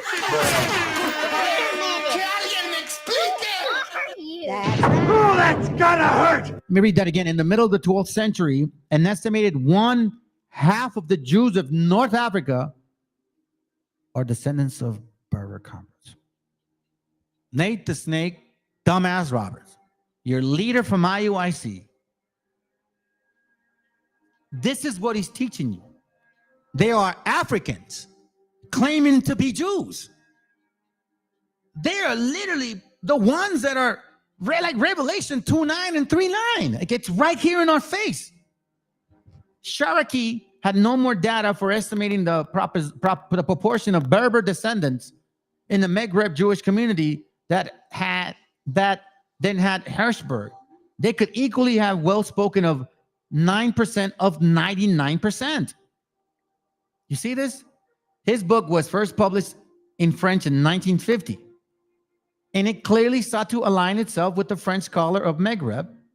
At the time, it was difficult to refute the widespread view of ancient Judaism as a strongly proselyting religion. You see that at this time, 1950, people knew they were converts. Wow. At that time, it was difficult to refute the widespread view of ancient Judaism as a strong proselyting religion. In the book's later Hebrew readers were offered a version far less ethnocentric and more reasonable on the origins of the Jews of North Africa. The book highlights Jewish efforts to proselytize the Punic and does not hesitate to link this glowing influence throughout the region with a mass Judaization of the Berbers. Damn, at that time, look at that. Isaiah, wait, hold on a second. So IUIC, ISUPK, GMS, all you dumbasses who claim to speak that you are the Jews that ruled Europe, you're literally calling your true heritage. And I said it. Yeah, you guys are. Light skin, dark skin, it don't matter. You ain't the Jews. That's what matters. The book highlights Jewish efforts to proselytize the Punics, the African Phoenicians, and does not hesitate to link this growing influence throughout the region with the mass Judaization of the Berbers. Now you understand why when people that do not belong to the book can literally create a bunch of religions and concepts and theologies and turn it around. Why do you think Jubilees 10:28 literally identifies who they are? The Canaanites were never supposed to be in that land. They were rebellious people, seditious as hell, and still acting as who they are today, stealing a nationality that don't belong to them. Check this out. Check this out. Check this out. Let's see. The final battles of the Jewish people before modern times were not those against Rome and the lands of Israel first century, but rather in the 7th century against the Arabs in Africa. Check this out. As well as we see further on, Cherokee's national passion misled him a little. These were not the last battles of Jewish people against Arabs before the 20th century. Here we go, Khazars. The Khazars, just before their mass conversion to Judaism. So first we see the so-called Africans who claim to be Jews and are actually proselytes. And now we're seeing the so-called Khazars who claim to be Jews, but are also proselytes. This is why I called the class what I did. The Metamorphoses of the Khazarian and Blackmore. Yes. Y'all want to be Jews? Sure. You could be Jews. But you're not really Jews. If you were, it wouldn't bother me. But before we proceed to this Eastern Fairway Jews, the Volga and Don rivers being Eastern Maghreb, it is necessary to mention the significant support for the view of the Maghreb. Jews as descendants of Judea. Let me see. It is necessary to mention the significant support for the views of the Maghreb. Okay? Jews as descendants of Judaized Berbers and Judaized, I can't say it right, Judaized Berbers and Judaized Arabs who accompanied the armies of Islam. It comes from the field of philology. So what does philology mean? Philology means study of language. So they can tell by the linguistic ways. Now check this out. So you claim to be Sephardic, dirty water, Spanish Jewry. But since the history of this community became involved at the early stage with that of North Africa, he was able to shed new light on the issue. His book, The Non-Jewish Origins of Sephardic Jews, argues that the Sephardic Jews are primarily descendants of Arabs, Berbers, and Europeans who converted to Judaism in the period between the rise of the first Jewish communities in Western Asia, North Africa, and Southern Europe in the 12th century. That's gonna hurt! Hey, dirty water. There may, of course, have been some descendants of Judeans in this community, but they must have been a tiny minority. So you call yourself a Sephardic Jew, Ak? He's your people, Ak? He's an African, Ak? I don't care. Don't bother me, man. It's just silly how you guys really think you know and you think you study and you don't know shit. And now you're getting embarrassed. You're getting skillfully embarrassed. The sad lack of historical testimony about the early formation of Jewish groups in the Iberian Peninsula, Wexler argues, forced us to rely on the evolution of their language. As a philological archaeologist, Westphal skillfully traced linguistic vestige found in the text of the languages that are still in use today, and concluded that the origin of the Sephardic Jews were extremely heterogeneous and hardly Judean. Fuck that puto! Fuck that puto! Most came to Europe from North Africa with the Muslim conquest in the early 8th century CE.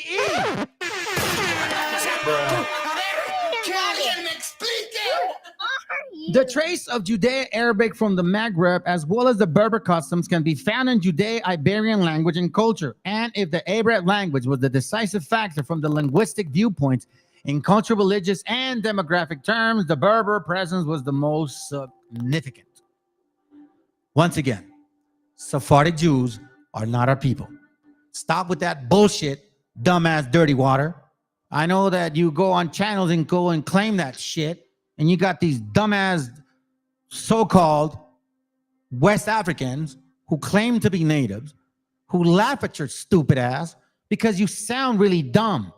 And here we're seeing how dumb you really are. But if you are an African, by all means, please be one. Don't say you're speaking for us when you don't know shit. Furthermore, and this may be Wexler's most important discovery. I'm sorry, no, I already read that. Well, let's see. There was a particular. Oh, no. Furthermore, and this may be Wexler's most important discovery. Hebrew and Aramaic made their appearance in Jewish texts only in the 10th century CE, and were not a product of an early autochthonous linguistic development. What the hell does that mean? Indigenous rather than descendants. Okay. So not the product of earlier indigenous linguistic development. This means that the exiles or immigrants from Judea had not settled in Spain in the 1st century CE or introduced their original language. Oh my dear Jesus. Isaiah chapter 58 and verse 1. Gotcha, bitch. What was that? Round tables? Wasn't the round table saying that, and we, the Sephardics went over in Europe and they were there in the Roman times and they were people, and oh my God, and look at Obadiah 1 and 20. That's fucking dumb. This is why you, This is the problem with our people, bro. If you see somebody that looks like you, y'all don't respect them. And if he's somewhat smart, you guys hate on that shit. You don't believe it. Or if some of us have some issues sometimes, like, children that are really halfway dying and shit, and we can't talk, y'all get offended. That's some sad shit, man. Your own people are worse. Shit, other nations have more patience. During the first millennium CE, Jewish believers in Europe knew no Hebrew or Aramaic. You see this? Only after the religious canonization of classical Arabic and Muslim world, of the medieval Latin and Christendom, did Judaism adopt and propagate in its own religious language as high culture code. Wechsler's theory might explain the great conundrum in the history textbooks in Israel. The authorized scholars have failed to prove a reasonable explanation for the existence of such a large Jewish community in Spain.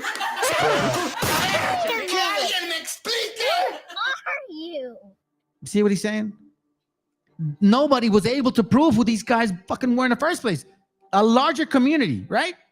A lively and creative community that was considerably bigger numerically than the group of Jewish believers that had appeared in Italy, Southern Gaul, or Germanic lands. Now, I always wonder too, why the hell, if you guys were Jews, why don't you just go back to the land? Why go to Europe? You see what I'm saying? Anyways, let's continue. Judaism probably began to germinate in the Iberian Peninsula in early century CE among mainly, listen to this, roundtables and dirty water, and all of you guys that claim to be Sephardics, and you go around and take land from Palestinians and shit, and you Khazars too. All of you guys, you're all proselytes, and you're killing people, you're killing children, you're raping children in Palestine right now, claiming to be the people of the Bible, and you are not the people of the Bible. You are murdering in the name of the Most High, claiming to be someone you're not. And you so-called African Americans who claim to be natives, y'all are doing the same shit spiritually. Like, you don't even know how wicked that is. Sick people, man. Judaism probably began to, I already read that. Let's continue. Later, the heavy-handed treatment of the Visigoths rulers toward Jewish believers and new proselytes, chiefly in the 7th century CE, drove many of them to flee to North Africa. Their historical revenge was not long in coming. The Muslim conquest of Iberia, which began 711 CE, was carried out mainly by Berber regiment that may well have included many proselytes. So if you see Africans that look like the people here, right? They're most likely of the sub-Saharan region below. When you see a lot of these so-called Europeans, they start actually enslaving people based on race. We heard what he said. Now we know that the Portuguese, who were swarthy as hell, right? Mainly Jews, right? Like these guys, were the first nautical people that were enslaving 700 to 800 Africans per year. That's what we know from historical facts that they wrote in their own books, right here, in their historical material. They said it themselves. The Muslim conquest of Iberia, which began 711 CE, was carried out mainly by these guys, who enlarged the demographic size of the older Jewish community. But these guys were proselytes. So these proselytes influenced other proselytes. So the Khazars came here, who are proselytes, came and influenced you so-called West Africans that claim to be Hebrews. They came and proselyted you. And now you both believe that you're the people of the Bible. This is why they finance and you act out. You need to start wondering why those things have occurred. Why have they occurred? Here we see a lot of questions. There's too many questions now. It says here, the 3rd Regiment, which had been sent in Elvira, besieged Granada, the capital of the state, and entrusted the blockage to a local force made up of Muslims and Jews. Proselyte Jews, by the way, not real. Oh, that's gonna hurt! And that is where they did wherever Jews were found. So now we see why the Jews and the Moors in Spain. Now we know why we see the Jews and Muslims of British America. Now we know why this filthy bastard right here, yeah, I'm gonna call you that shit. Cause you know what? You deserve it. Check this out. Didn't this filthy bastard right here? That's why he said this shit right here. Look.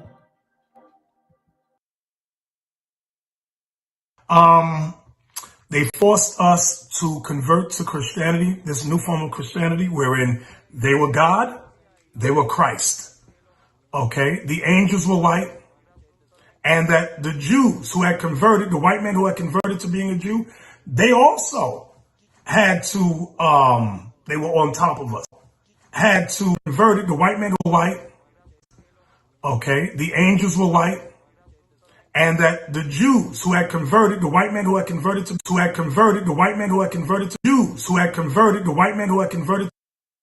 But we just read from the Shlomo himself that they were converts, but so were you, Nate. So were Europe, the people that you claim to be. Those Africans that ruled Europe, they were proselytes too, Nate. And I know you know this shit. To being a Jew, they also had to, they were on top of us. This white man that we had used from the Caucasus Mountains, this white man that we had used from the Caucasus Mountains, this white man that we had used from the Caucasus Mountains to help us in our military, they also turned against us. Never trust your enemies, brothers and sisters. We were under the, we said, these are our allies. Under the, we said, these are our allies. Under the, we said, these are our allies. See, we were under them. These are our allies, right? Right? Check this out. And those very same allies turned against us. So again. Now you understand what it means? The Jew and the Moors, so-called Swati, light skin, dark skin. They weren't all like him. Trust and believe. Tariq ibn Shayyad, the supreme commander and first Muslim governor of the Iberian Peninsula, Gibraltar bears his name, was a Berber from the Judaized, I should say, tribe of Nefoaka, which we read earlier. He reached Spain. We see this. Among them were many Jews. Argued that all the Berbers who took part of the Arab conquest in Spain were Judaizers. Let me go up. Drawing his information from Spanish scholars, the Zionist historian reluctantly admits that some of them argue that all the Berbers who took part in the Arab conquest in Spain were Judaizers. It would be a wild exaggeration to argue that the conquest of Spain was a coordinated operation of Muslim and Jewish Berbers, proselytes. But as we have seen, the fruitful cooperation between the two religions began in Iberia at the start of the invasion. So it is reasonable to assume that the Jews' favored status made for a meaningful expansion of other communities, which then once again goes back and goes against the Bible. The Hebrews of the book, if you're pushing another religion, the Most High said he ain't dealing with you. So what are you doing benefiting, dealing with another nation? They pushes another God. Bible says clearly in Judith 5, who you know of, by the way, BHIs, and Fopies, you Negroes only, dumbasses too, you know what it says in the Bible. And what do? You overlook it. It says here, favor status made for a meaningful expansion of their communities. You cannot have favor status if you weren't pushing the laws of the Most High. You guys were proselytes. However, the ability of established Jews to proselytize began pagans and Christians was practically only in the early stage of Muslim presence. You see this when Christian hegemony, I believe, retreated and the invasive conversion to Islam had not begun yet. This option would begin to shrink in the 9th century, though it never quite ended. Watch this. The wave of Islamization did not stop the immigration of Jewish believers from all over Southern Europe, and even more from the coast of North Africa. In his important book on the Sephardic Jewry, Yitzhak Bayer noted admiringly that Arabic Spain had become a refuge for Jews. So now, I'm going to take a little pause for a second because I'm reading a lot. Okay, we're not done. Hell the hell no, we're not done. I think I'm going to be here for probably another hour or so. I have a video to show you because it connects to this. And hold on a second. Let me see. Hold on. Here it goes, right here. Ready? Let's play it.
Sorry, man. It's not even a sound.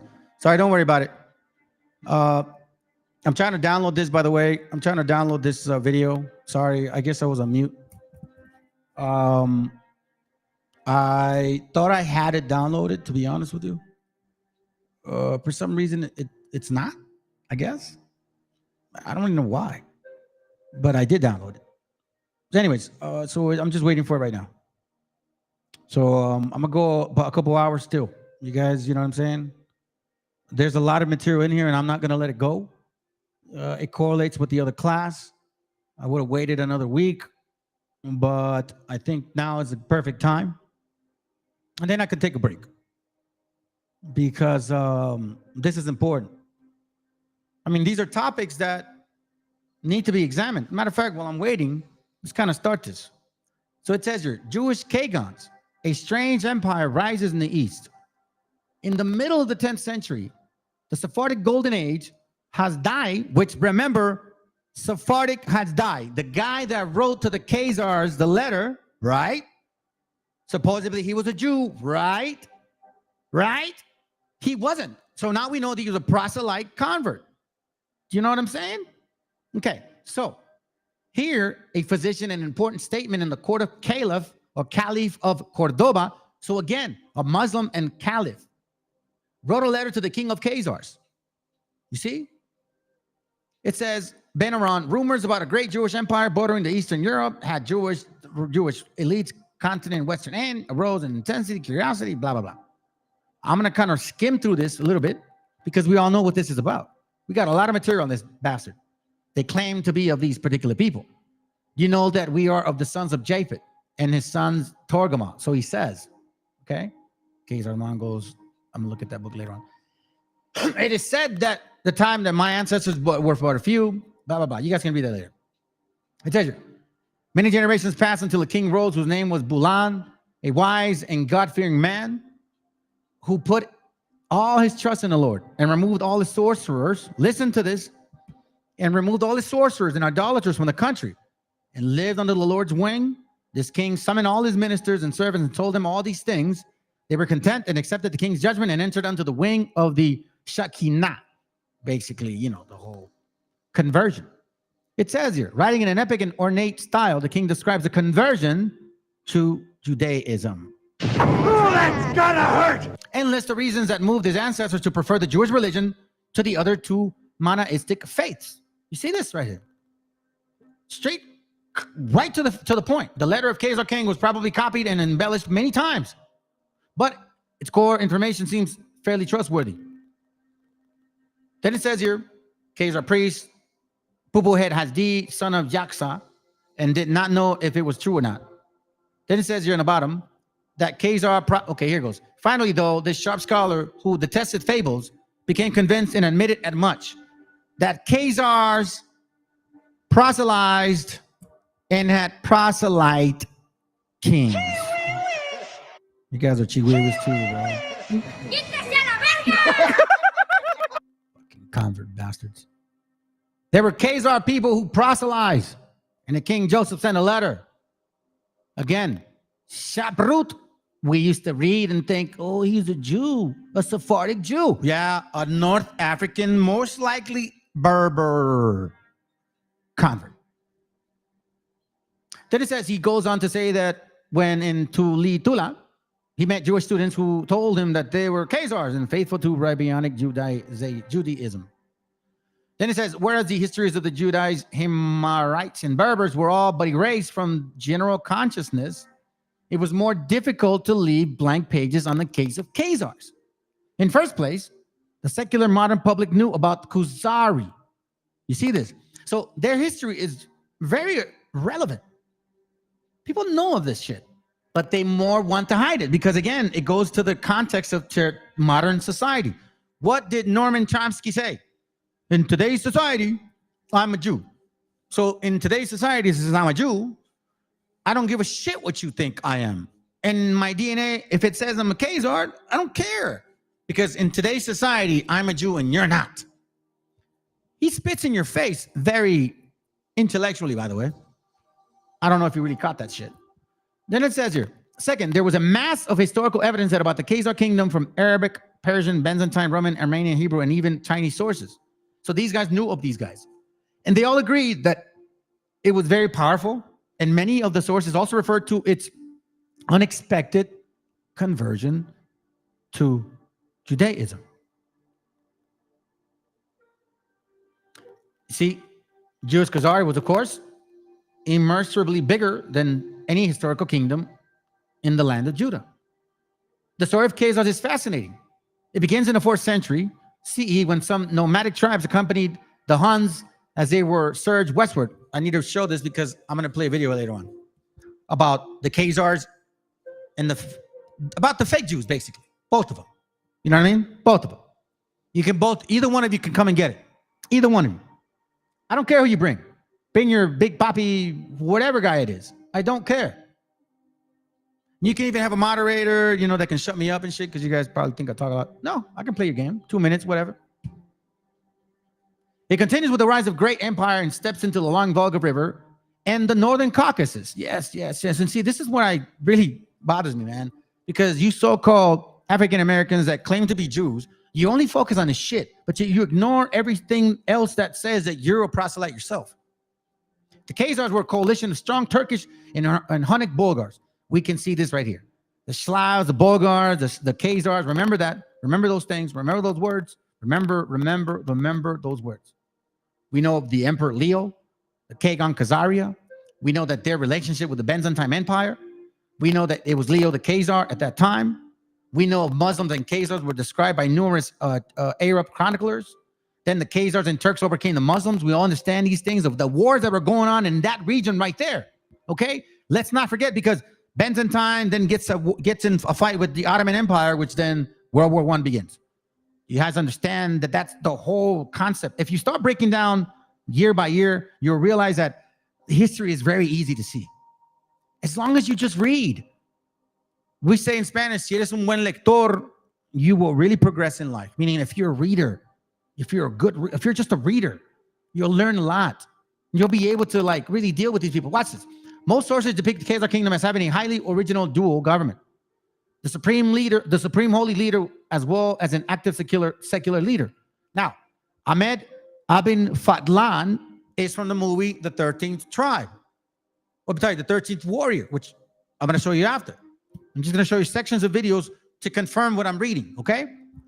So here it says that a diplomat and author who was sent by the Caliph al-Muqtadir in 921 CE to the Bulgar country by the Volga, crossed Khazaria and described it in his rare travel notes on the Khazars and their political system. He wrote, the Khazars, who they are, right?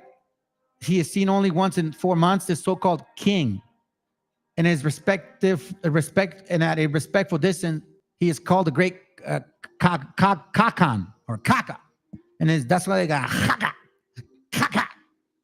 And his deputy is called Kakabe.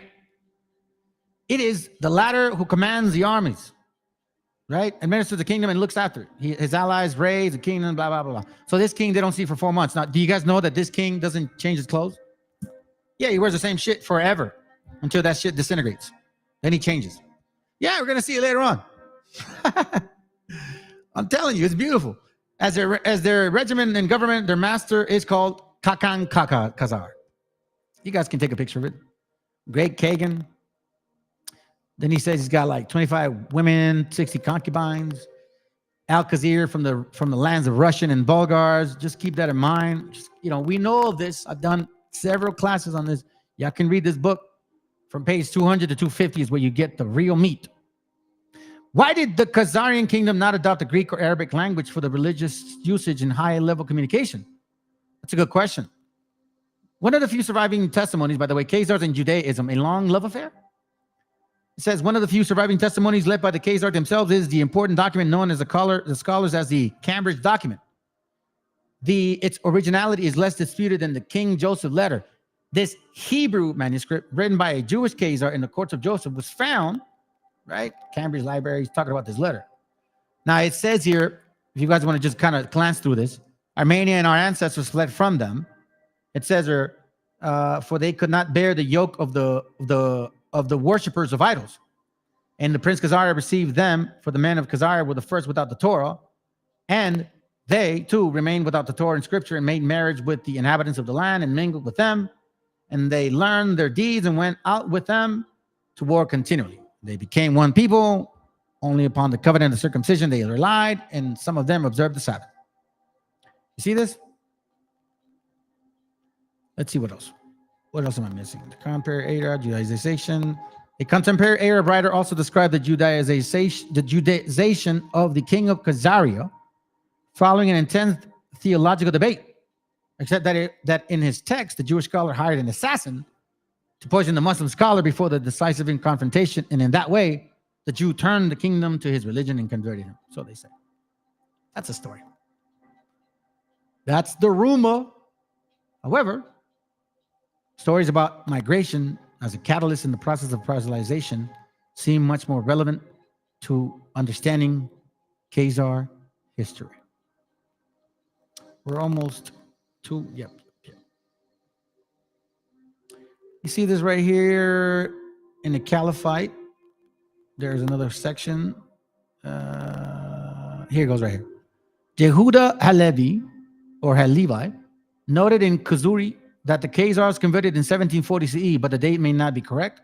Christian documents written 864 CE in distant Western France stated that all the Khazari obeyed the precepts of Judaism. At some stage between the mid-8th or 9th centuries, the Khazar adopted Jewish monotheism as their peculiar faith and rite. It is also reasonable to assume that this was not a miraculous single act, but a long process. Even King Joseph's questionable letter describes the conversion as occurring in stages. King Bolan was persuaded by the logic of the law of Moses and became a Jew, but only King Obadiah, grandson, blah, blah, blah. He built synagogues and seminaries and adopted the Mishnah and Talmud. You see what I mean? When you're not a people of the book, this is what happens. That's why Christians took the book. That's when Khazars took the book. And that's why you got these Canaanites and took the book. And now each one of them believes that they're the people of the Bible. Now, it's strangely enough, this Bible has three main religions: Christianity, Hebrewism, and Islam. And each one had its own power at certain times. It is just a side point, by the way, in case it went over somebody said. It is also said that he invented Jewish sages. Wait, I don't need to read that. It says, in the 19th century, scholars were doubtful about the conversion of the Khazar kingdom. Today, it is not in dispute. Hold on, let me read that again. If in the 19th century scholars were doubtful about the conversion of the Khazar kingdom, today, in this channel, it is not in dispute. The spreading of monotheism reached the Caucasus and steeps of the Volga and Don, today's southern Russia. Now you guys know where the whole Stalin shit comes from. The question remains, why did the Khazari opt for Judaism? Right? I'm going to answer it. If we set aside the magical sermon included in King Joseph's letter, the Cambridge document, and Yehuda Levi's book, we are left with the same explanation. Let me show you guys this real quick. We are left with the same explanation. Hold on. Go back here. Perfect. It says that accounted for Heimer's conversion, the desire to remain independent in the face of mighty, grasping empires, in this case, the Orthodox Byzantine Empire and the Abbasid Muslim Caliphate, expelled the rulers of Khazari to adopt Judaism as a defensive ideological weapon. Are they not doing that to this day? Had the Khazars adopted Islam, for example, they would have become the subjects of Caliph. Had they remained pagan, they would have been marked for annihilation by the Muslims, who did not tolerate idolatry. Christianity, of course, would have been subordinated them to Eastern Empire for a long time. The slow and gradual transition from the ancient shamanism of the region to Jewish monotheism probably also contributed to the consolidation and centralization of Khazar realm. Now, this right here is very interesting. Okay? It's very interesting because I'm going to show you something right now. Let me see if I miss anything in this page. I think we're done on this particular part. No, we're not. Hold on. Let me get to certain areas. Hold on. Let's see. Here we go. So here, let's finish it on, not finish the class, but let's finish this particular section and move on to another book, and then move on to some other sections. What caused this silent lapse in the Jewish-Israeli memory? Aside from the traditional ethnocentric conception that in some forms dominates every aspect of Jewish nationalism, like today, what are we seeing today? Don't we see a massive level of here, let me see if it's this one.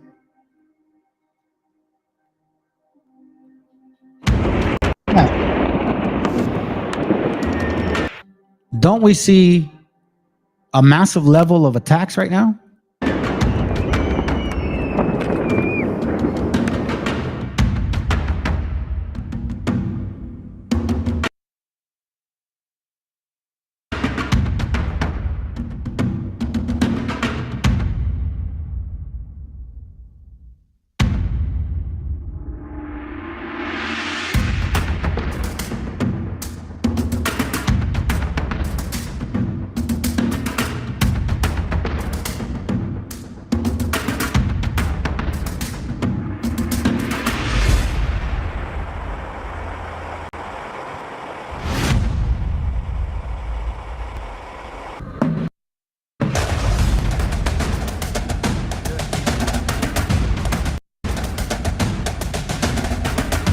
אני מזהיר את תושבי לבנון בכפרים בבקע.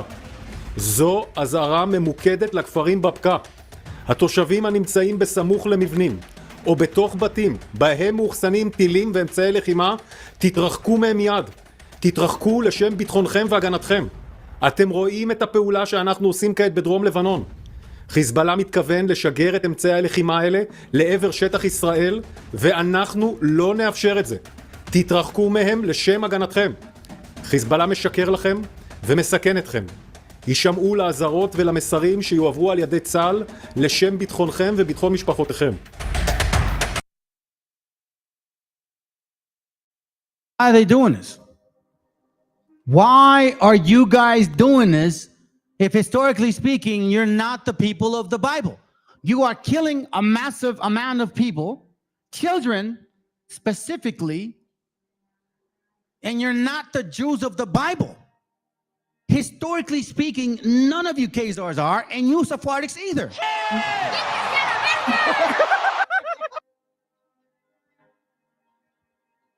The nerve of you guys, man. The nerve. And then you got these dumbass BHIs like, yeah, you know, Ishmaelites are killing each other.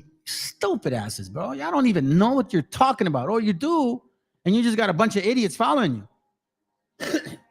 What caused the silent lapse, you say? Aside from the traditional ethnocentric conception, which that in some form dominates every aspect of Jewish nationalism, like today. Oh, anti-Semite. I'm sorry, I'm not an anti-Semite because I am Shemitic myself. There are two possible hypotheses. One is that the wave of decolonization of 1950 and 60 drove the Israeli memory merchants to avoid the very shadow of the Khazar past. Yes, of course. Yes, of course. There was the anxiety about the legitimacy of the Zionist project. That's why we read earlier in 1950, everybody knew that there was a huge amount of proselytization at one time. But because of the agenda and media power, we now can understand that that was not the case. Don't worry, I still got the video memory. I'm going to finish this book since we're already doing it, right? Should it become widely known to the settling Jewish masses were not the direct descendants of children of Israel? I'm sorry. There was an anxiety about the legitimacy of the Zionist project. Should it become widely known that the settling Jewish masses were not, I repeat, were not, you are not the direct descendants of the children of Israel. Isaiah. Such delegitimization might lead to a broad challenge against the state of Israel's right to exist. For example, being in Palestine, murdering people. When you're not the people of the book, first of all, and let alone when the society now and these standards ignore supposedly their worldly laws. And when the hell did you guys embrace a Bible concept theory to decimate a nation of people? Wait a minute, hold on a second. That reminds me of Hitler. And you called him a Nazi. Well, you know who's acting like a fucking Nazi? Is these guys right here. So I kind of like, man, Nazism happened then, and it's happening right now. But these ones that were supposedly not Nazis, I think they are the real Nazis. You're seeing that you guys were the actual, you know what? Now I'm realizing this shit. Because there are books that show in historical facts that Hitler's mom was so-called Jewish. Marxists. The majority of the Bolsheviks were so-called Jewish. Polish, Russian. Now we're starting to see the state of Israel's existence. Another possibility, not necessarily in conflict with the former, no, you need both, is that the occupation of a large, densely populated Palestinian territories intensify the ethnic element in Israeli identity politics. The proximity of masses of Palestinians began to seem a threat to the imaginary nation of Israel. I love that shit. The imaginary national Israel. And called for stronger bonds of identity and definition. The effect was to put the kibosh on any remembrance of Khazaria. In the second half of the 20th century, the connection with the orphaned Khazars was steadily weakened as the Jewish people gathered gain in its original homeland after 2,000 years of wandering the world. So after they went into their homeland, supposedly, then you started seeing this fading of Khazarian theory. Remember, 1950, what are you at? 70 years? 70 years ago, family. The age of silence in Israel echoed in many ways the silencing in the USSR. Though in the land of Russian socialism, it takes place in the previous generations. Between Artavol Movov, book in 1937 and 1960, hardly anything was published about the Khazars. And those few publications were mostly devoted to the repudiation and denigration. Why do you think the Khazars joined in with the Negroes, man? Come on, bro.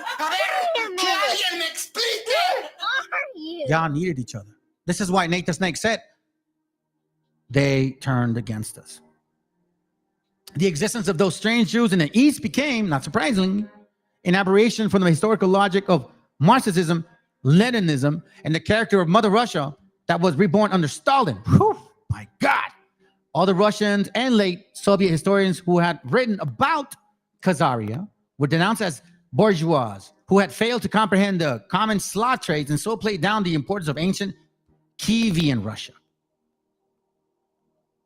Then it says here, P. Ivanov, an established historian, probably Stalin himself, published an important article exposing the poor research on the Khazars. Stalin himself was a Khazar Jew. You didn't know that. And asserted that our forefathers had to take up arms to protect our homeland against invasions from the steppes. Ancient Russia was a shield of Slav tribes. It defeated Khazaria and liberated it from its denomination, supposedly. Once again, hiding their history. So who's trying to hide their history today in America? I know I'm hurting feelings, bro. I can tell by the view. I can tell by the viewers. So the enigma, the origin of Eastern Europe, which means Arthur Koestler, a Zionist pioneer in his youth. This is the man that wrote the 13th tribe.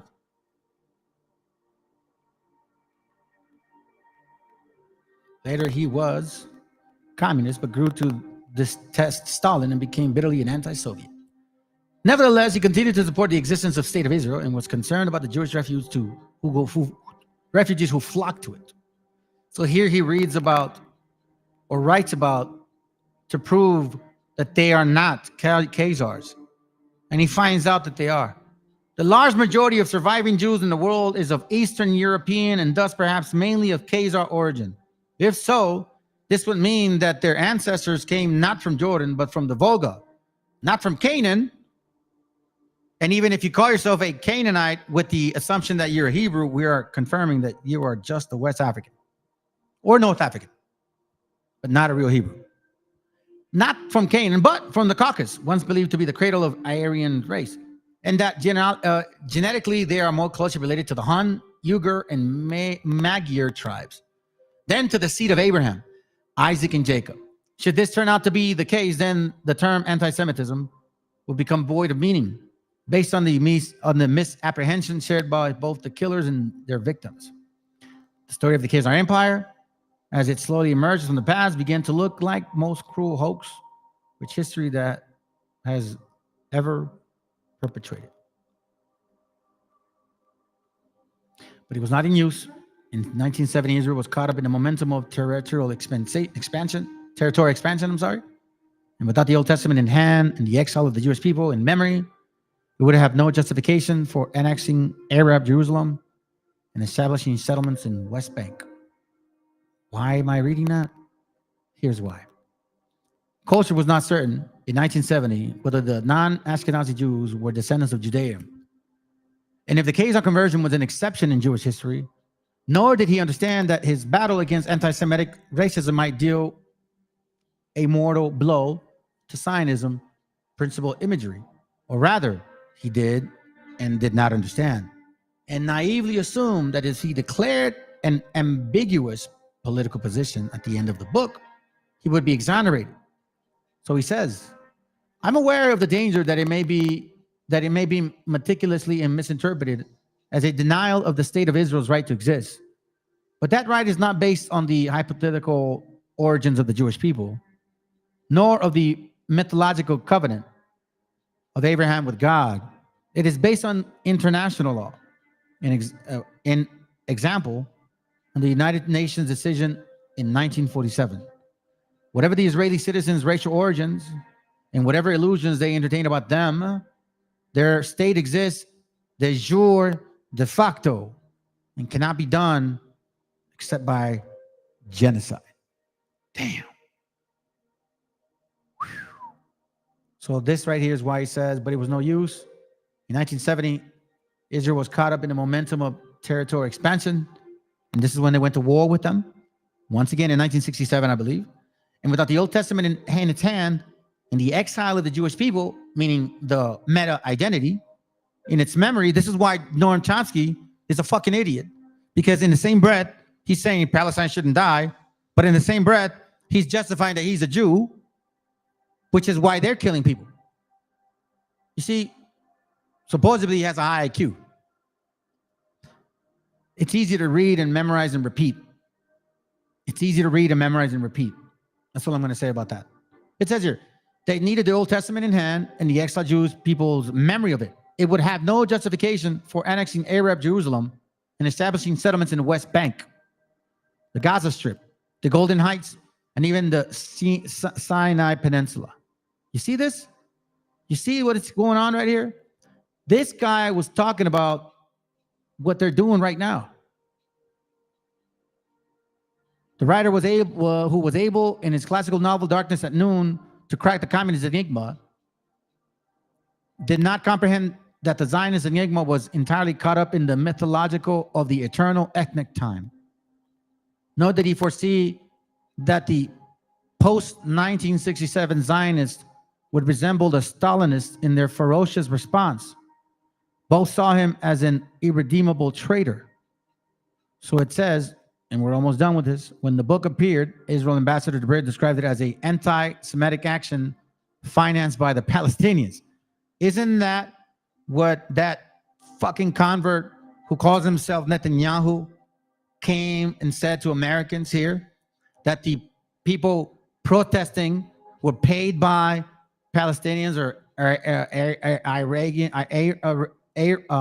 Iranians. The organs of the world, Zionist organizations in the diaspora of the exile, suggest that perhaps this compilation has begun, after all, to wonder about his own roots, but that most popular Kostler feared he was forgotten writer, and since that a Jewish theme presented from a paradoxical and unusual perspective and done skillfully would restore the public interest in him.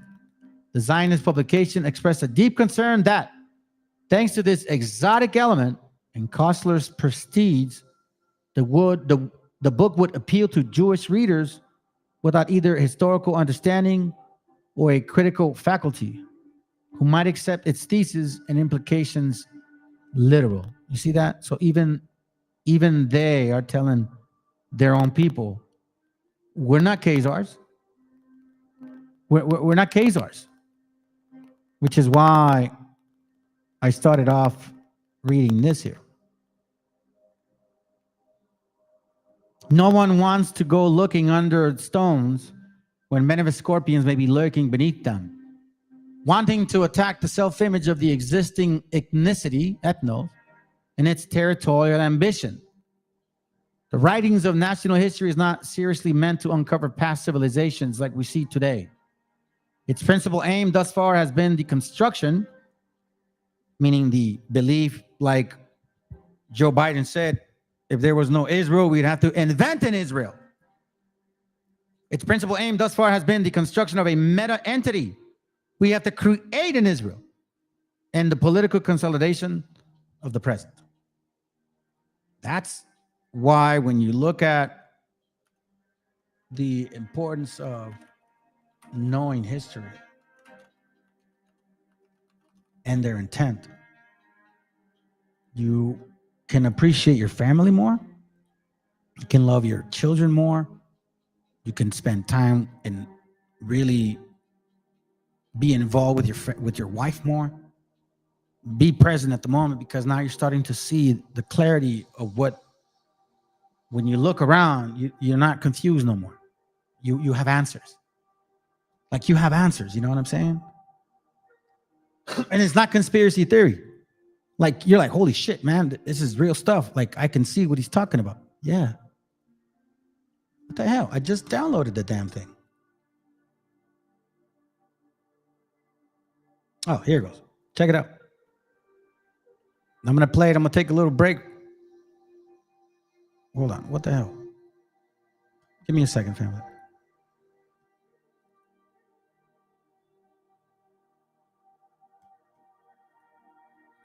Give me, hold on. What the hell?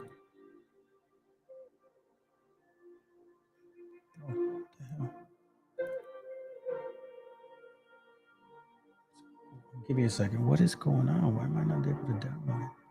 See, the reason why I don't want to play the one that I gave you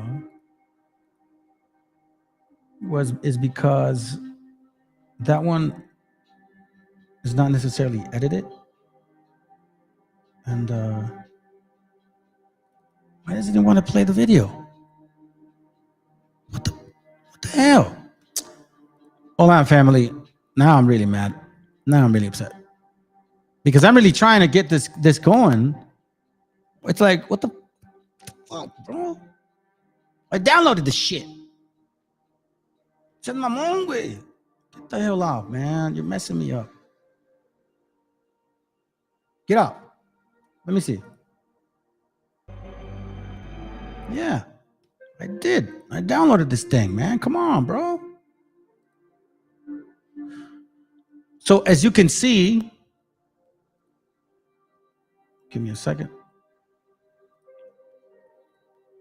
Let me move some of my stuff over. Check this out. They say that they were shamans, right? Let me see.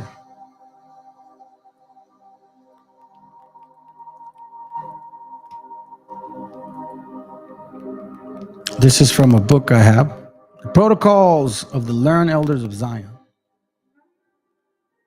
Okay. Just a little bit here. Check this out.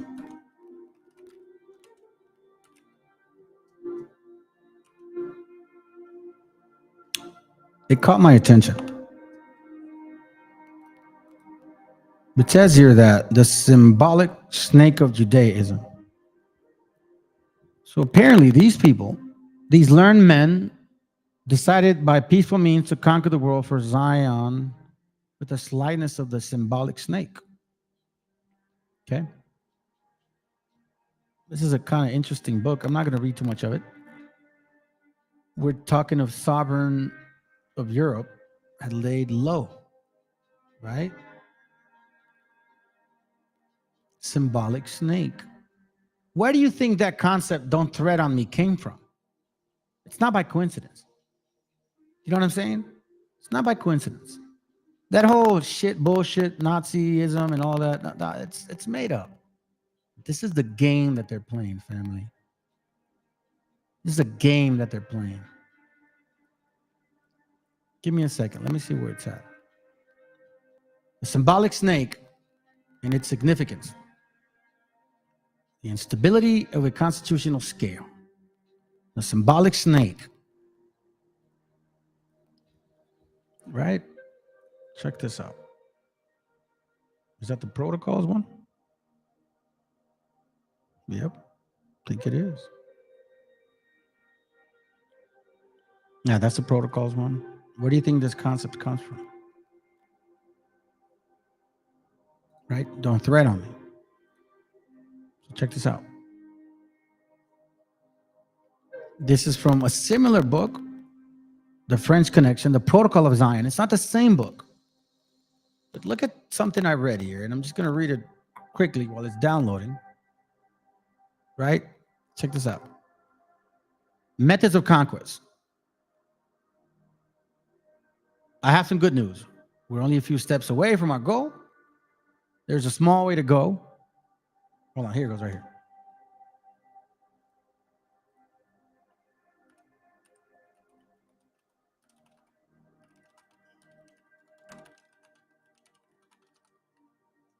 Give me a second. Let me save it now. Okay. Let me see if it opens. All right. So let me read this real quick, and then I'm going to show you the video. And I'm going to take a break. There's a small way to go, but when we get there, we'll have achieved the closings of our symbolic snake. This snake represents the spreading of our people across Europe. When the snake closes into a loop, the whole of Europe will be locked in its constricting coils. Don't thread on me. Who came to America in 1492? Right? Don't forget who came to America in 1492. Who was expelled from America? They weren't Europeans. So these people here, Goyams are under the impression that those verses are welded together, that are welded strongly together, and any discrepancy between them should balance over time. But their monarchs who might enforce their welding are surrounded by representatives who play the role of fools, lusting for uncontrolled and irresponsible power. Kind of like P. Diddy. I think P. Diddy hangs out with these movie power people. Why do you think the movie directors and the financiers are Khazars, and the ones acting are the Canaanites claiming to be Hebrews too? We see it all the time. Am I looking for this one? Let me see. Good news steps away. Symbolic snake. Yep. Oh, I'm sorry. I was trying to read this one. Matter of fact, let me get to it before I show you the video. Okay, so I'm going to read from here to there. Just a little bit, not too much. So let's touch on this real quick. Remember the shamanism, the whole idolatry? Okay. The leaders of the surrounding nations, especially Russia, have had so many years of complaints by their citizens that as a group, they deliver an ultimatum to the Khazarian king. They sent a communique to the Khazarian king that he must choose one of the three Abrahamic religions. We understand that, right? Okay. The Khazarian king was given a choice between Islam, Christianity, and Judaism. The Khazarian king chose Judaism and promised to stay within the requirements laid out by the surrounding confederacy of nations led by Russian Tsar. Despite his agreement and promise, the Khazarian king and his inner circle of oligarchs kept practicing ancient Babylonian black magic. Why do you think that whole concept of the Sephiroth is in there? Why do you think the concept of the Sephiroth is in there? Where do you think that came from? For example, this right here. Where do you think it came from? Khazars and Canaanites and the snake. It's right there. Phoenicians, Carthage, African Phoenicians, Canaanites, Khazarians. Is this? They're working to. I mean, it's. I don't know if you don't see it, but I mean, what do you want me to tell you? Because we know the Phoenicians were they practiced Judaism. The Phoenicians of the Canaanite regions or Philistine families, those type of people were the ones that the Most High kicked out because y'all were worshiping demons and aborting your babies like you still do and sacrificing them and all kinds of shit. That's why there's secrets in their religions, also known as secret Satanism. The secret Satanism involves occult ceremonies featuring child sacrifice after bleeding them out during drinking their blood and eating their hearts. Oh, now that's supposedly what they're saying. I don't know. I've never seen it. But again, I'm reading it. The deep, dark secret of occult ceremonies was that they were all based on ancient Baal worship, what we just saw right now. Also known as a worship of Owl. In order to fool the Confederacy of Nations led by Russia, they were watching Khazaria.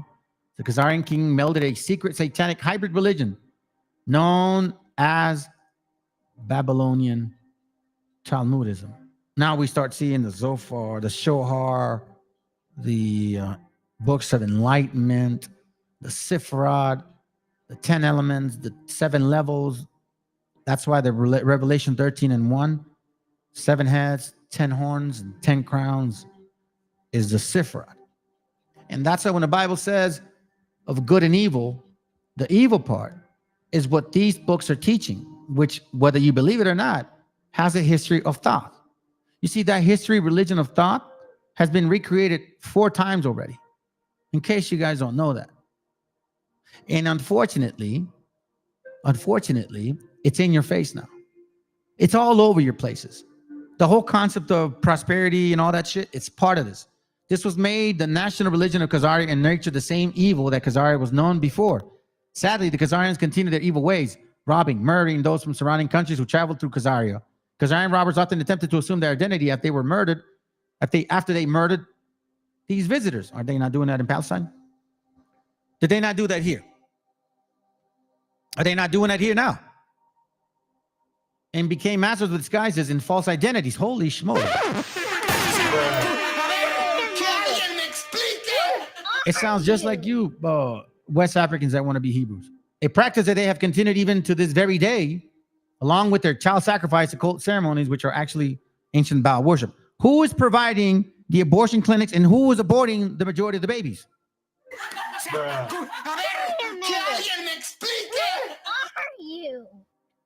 Once again, the invention of the Jewish people. Now, in this book, we saw a lot.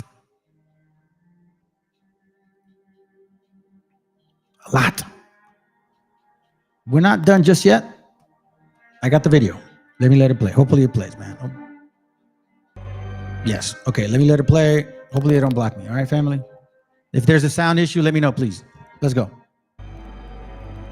An illusion it will be. So large, so vast, it will escape their perception. Those who will see it will be thought of as insane.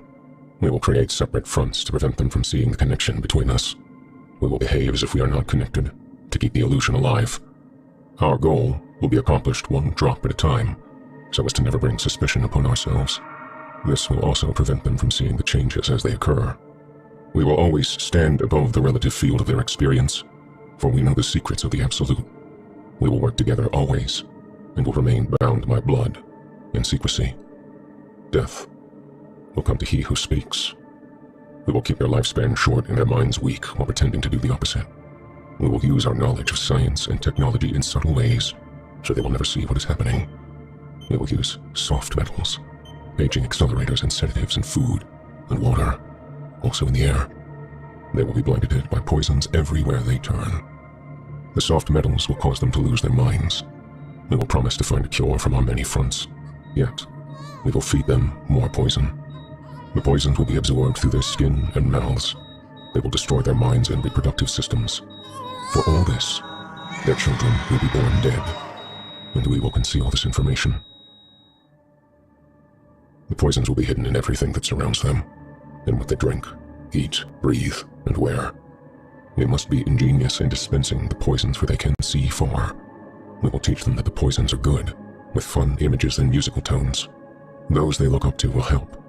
We will enlist them to push our poisons. They will see our products being used in film and will grow accustomed to them, and will never know their true effect.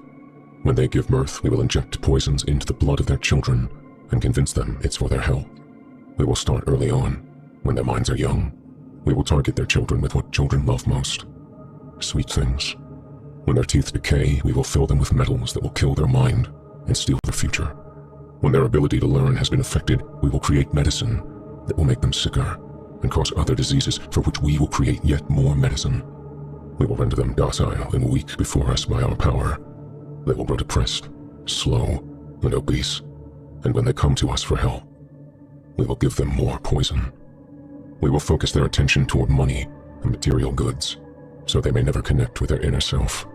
We will distract them with fornication, external pleasures, and games, so they may never be the one with the oneness of it all. Their minds will belong to us, and they will do as we say. If they refuse, we will find ways to implement mind-altering technology into their lives. We will use fear as our weapon. We will establish their governments and establish opposites within. We will own both sides.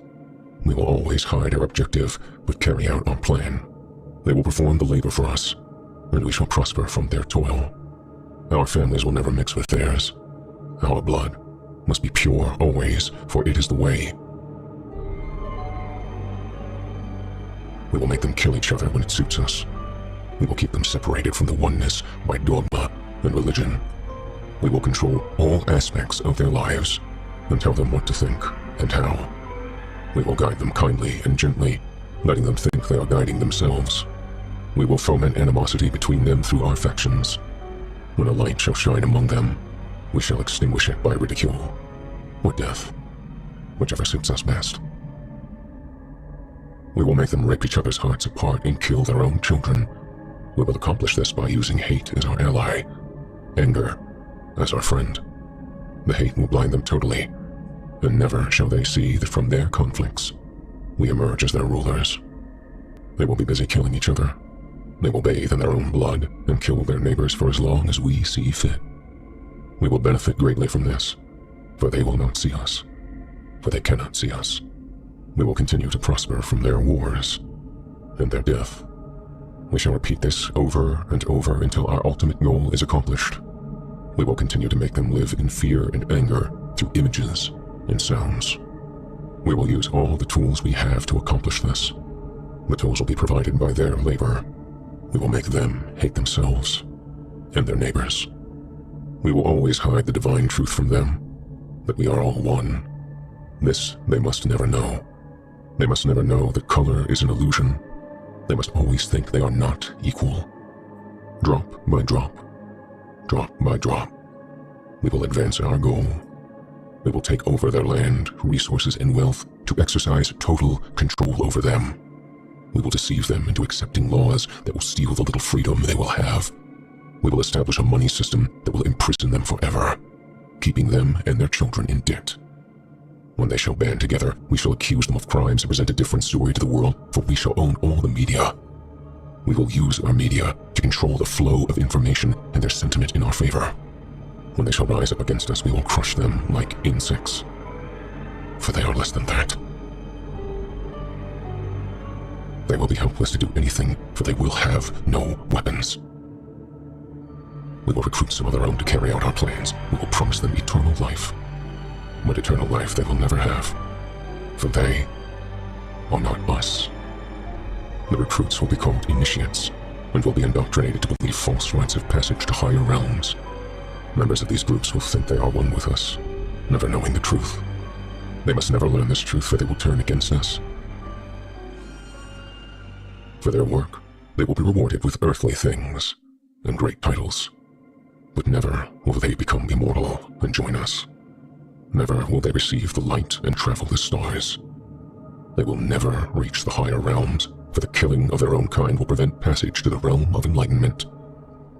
This they will never know. The truth will be hidden in their face, so close they will not be able to focus on it until it is too late. Oh yes, so grand the illusion of freedom will be.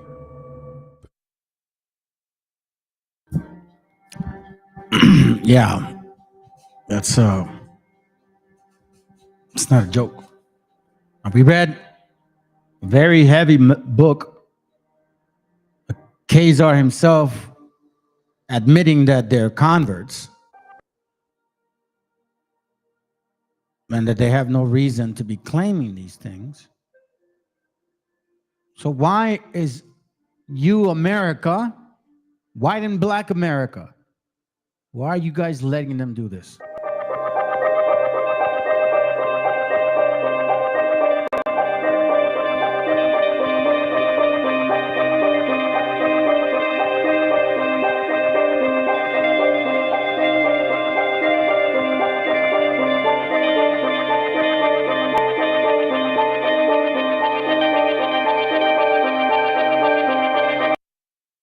You know who this reminds me of 1492?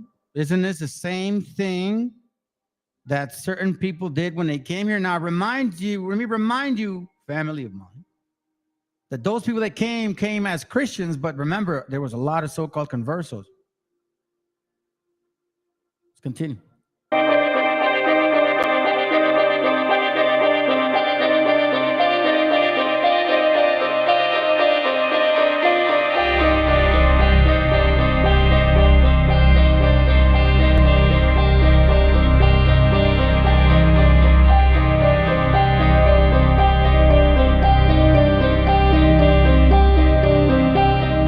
They also came to the Americas and tortured and demolished every historical piece that we knew of ourselves. This is sad shit right here, family. I'm going to play just about maybe 2 minutes. All right, check this out. Same night, while Gaza is relentlessly being erased, they took a boat with the first families, ready to occupy the land of those who are being killed and starved to death. This wild clip that I'm about to share with you is from a large documentary called Holy Redemption that I'll be linking to below this video on YouTube, which is about an Israeli extremist group backed by members of the Israeli government that is leading a violent undertaking of stealing Palestinian land. So it interviews both the extremists as well as Israeli human rights lawyers that are attempting to fight back against this, yet shows how the Israeli government essentially turns a blind eye as these extremist groups encroach on more and more land with settlements and outposts. So the clip here that I'm about to share is from members of this group as well as others going on a boat to view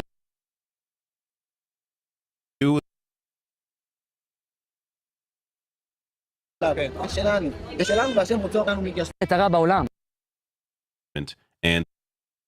the main settler organizations are holding a conference near the border to select the first Jewish families to settle in Gaza.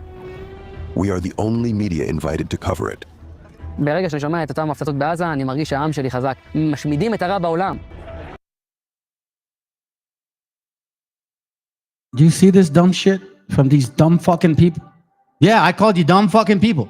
You are not the people of the Bible, killing in the name of the people of the Bible, and then calling those other people evil. Why? Because some fucking idiot gave you some damn identity, and now you're so stuck on it you don't realize the evil that you're doing? Or are you just evil-ass people?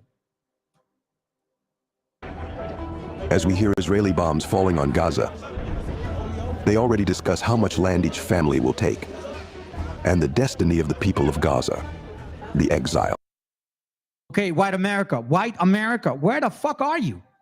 You that supposedly go by historical facts and shit, and you then say, oh no, you can't kill people based on religion. These guys are killing people based on the fucking so-called religion they believe in. Yet you know damn well, historically speaking, they're not those people. You have a lot of blood in your hands. You people that vote Republican and Democratic, you both are going to pay. You think because you vote Democratic, you're making it less? They're both over there with the purposeful intent to what? If there was no Israel, we'd have to create an Israel. Isn't that what Joe Biden said? How can you guys sit here and allow this to happen when these are not people of the Bible to justify this murder? They wrote it themselves.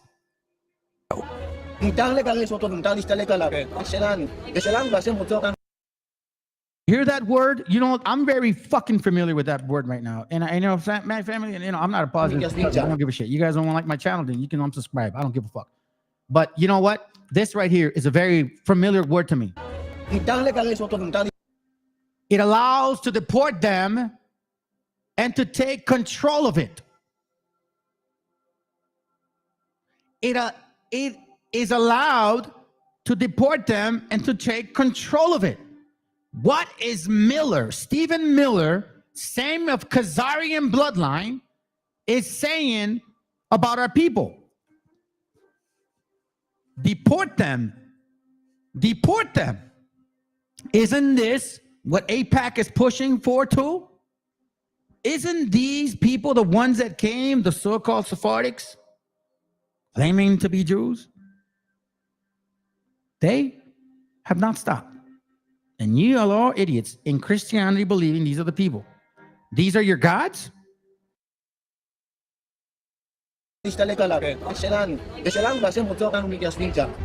למקום מפעל גדל את הילדים בעזרת הקבוצות בהתחלה. לא יהיה צפוף שם, כל אחד יהיה לו דונה, יהיה מאוד מרווח, לפחות דונה. לא, משנה מה אנחנו, אבל זה לא מספיק. לא אחד ולא שתיים ולא שלוש. כל אחד ניצור. מי זה טוב? גם לא שנותנים לו לישון בשקט. Why do you let them sleep in peace? Why is it here now in America anti-Semitic to call these motherfucking people racist as hell and they're not Jewish? I do not understand. Look, this is the only two nations, a section of people. For example, these ones right here, they claim to be Israelites and not white folks, but they look like fucking white folks. And you have black people here in America that claim to be natives and not from Africa, and they look like Africans. Two nation of people. Now you have so-called African Americans voting to deport the people that have been here for a long time. Same spirit. אתה לא תישון בשקט. אני לא אתן לך לתכנן את עזה. עזה היא שלנו. That same night, while Gaza is relentlessly being erased, they took a boat with the first families, ready to occupy the land of those who are being killed and starved to death.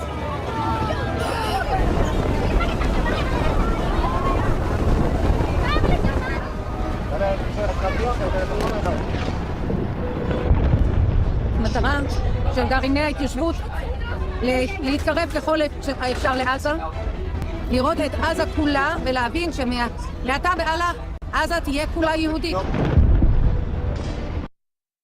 You guys don't think these people would do the same or did the same? They did the same to us. They did the fucking same shit.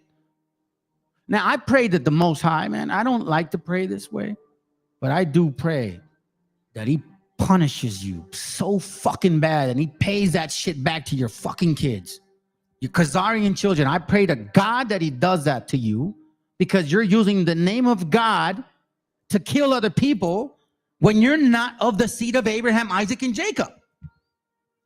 And you got these other idiots around you who are meta identity as well, drowned in that crap, believing your shit. And you got these Negroes that claim to be Hebrews. Oh yeah, we're Hebrews too because they told us in 1998 or in 1844. בעזרת השם, עם ישראל ינצח ונזכה לבנות ולראות בשוב השם לציון ובשוב עם ישראל לחבל עזה. So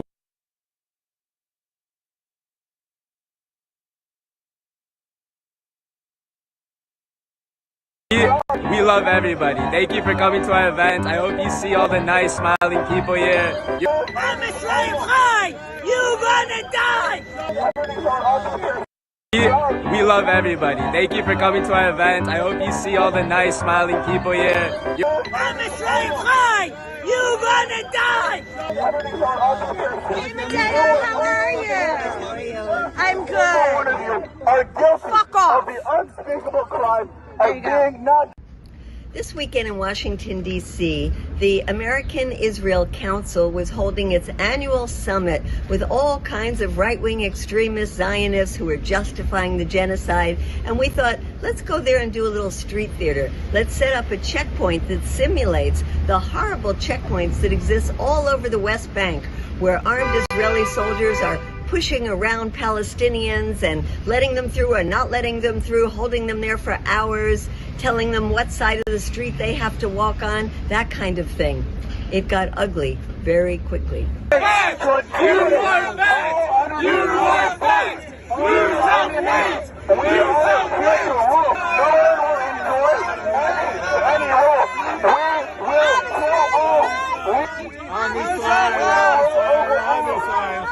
will kill, we will dominate, we will torture, we will rule over.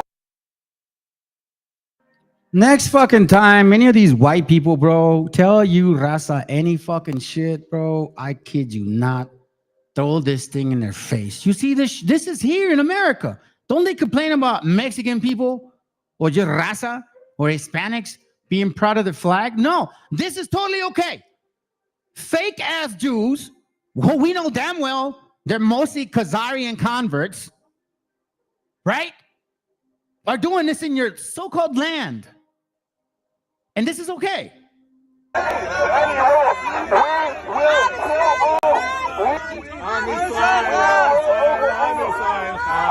kill, we will dominate, we will torture, we will rule over. You are idiots! Idiots! You're brainwashed! You go to Israel, you go to Iran, and live over there, come here, and bear this stupid thing! You're dumb! You're dumb! This is the same type of fucking idiot people that vote for Donald Trump all day, every day, family. Her singing ass fucking cleavage and shit with a horrible Haktoi accent telling them how they feel. Look at this. Look at this fucking devilish flag right here. No, but you guys are okay though, right? Totally fine. Let's go.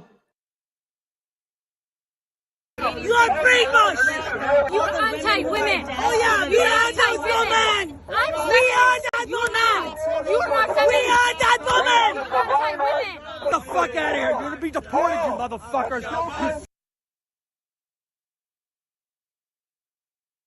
You see this? Get the fuck out of here. You're going to be deported.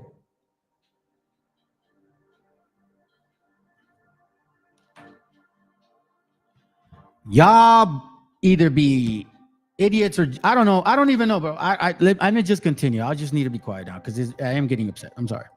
Fucking cocksuckers! There is no judge, there is no trial, there is no law, operate military courts. We have a 90% conviction rate. We have a 97% conviction rate. We will begin to settle this land. Oh, we love everybody. Thank you for coming to our event. I hope you see all the nice smiling people here. You're always welcome to come. Thank you so much.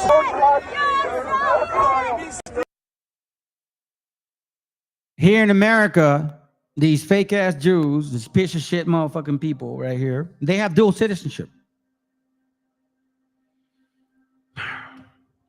That gets even better. Is the Israeli army raping children? Oh, yeah, they are. The fake Jews are raping children in the name of God.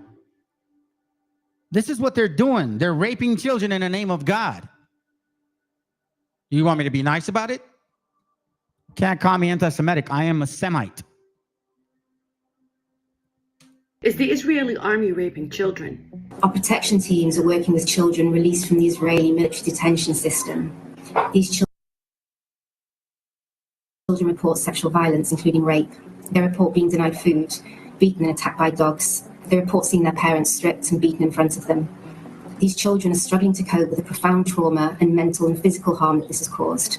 That was the testimony from a doctor in Gaza who leads Save the Children's Health Unit. And yet this isn't the first time that the rape of Palestinian children by Israeli forces has been reported. I was part of the human rights vetting process for arms going to Israel, and a charity called Defense of Children International Palestine drew our attention at the State Department to the sexual assault, actually the rape of a 13-year-old boy that occurred.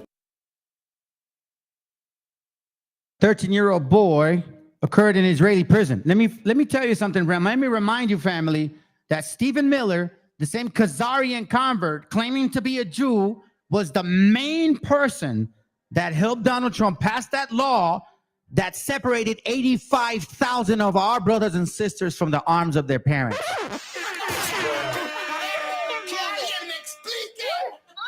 Those are your people of the Bible? In an Israeli prison, in the Mosque Bia in Jerusalem. We examined these allegations. We believed they were credible. We put them to the government of Israel. And you know what happened the next day? The IDF went into the DCIP offices and removed all their computers and declared them a terrorist entity. In response to the rape allegations in 2021, Israeli authorities shut down a Palestinian NGO after it reported allegations to the U.S. State Department that Israeli forces had raped a Palestinian boy. To the occupied West Bank, where a video has surfaced showing Israeli forces assaulting a child in a shop in Hebron. This happened 2 weeks ago, but we're getting the video now. Soldiers can be seen attacking the boy, forcing him to take off his top, apparently because it had a gun printed on the shirt. Israel has a long history, prior to the 7th of October, of systematically holding Palestinian children captive. One of them caught me, hit me on my chest with the butt of his rifle. He pushed me to the ground and then all started beating me. They arrested me and took me into detention and beat me again and cursed at me. More than 700 arrests of children have been documented since the 7th of October. A July 2023 Save the Children report revealed that before the 7th of October, Palestinian children arrested by Israeli forces endured severe emotional and physical abuse, with 86% beaten and 69% strip searched. And after the 7th of October attacks, Israelis started a social media trend mocking Palestinian detainees arrested by Israeli forces.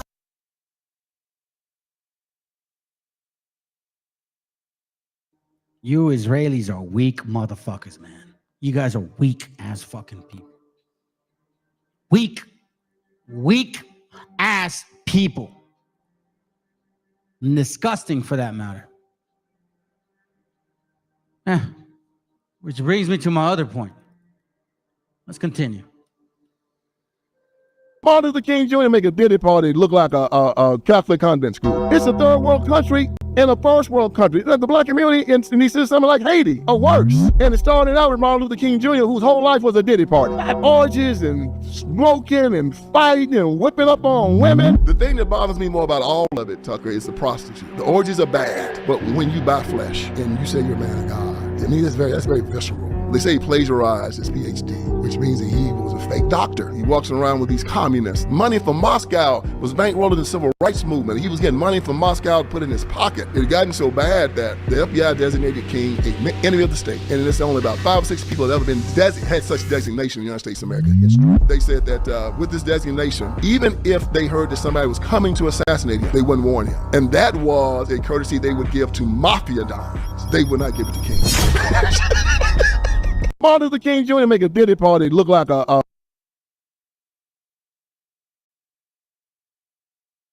This is how y'all be sounding. We was the original trees. We didn't come from Africa. We was the original trees. And my dad had talked to his grandfather, and his grandfather had said to his sister's cousin, uncle's grandfather, he used to have leaves for hair. He used to have leaves for hair, and see, and it'll be somebody else on here that goes, yeah, because I remember my auntie's grand uncle, his birth certificate, we did our genealogy, his birth certificate had bark. It had bark on it because we was copper colored, but we was bark colored. We was bark colored too. And it'll be like a bunch of people in the comments, y'all ain't know that already? Y'all didn't know that already? You didn't know we was trees? I been known we was the original trees. But see, brother, we was more than the original trees. We the foundational original trees. And it'll be zero sources, and it'll be a million people in the comments going, wow, I always knew, I always felt we was the original trees. Oh my God. We was trees. We was the original trees. Nah, I always knew we wasn't from Africa.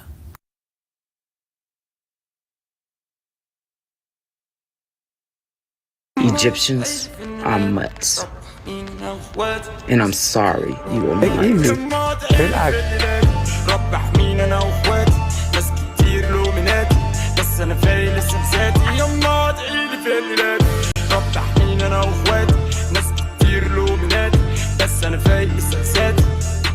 يلا يا كلاب تصبحوا على ربنا ينتقم منكم واحنا نصبح على احلى خير واحلى عافيه.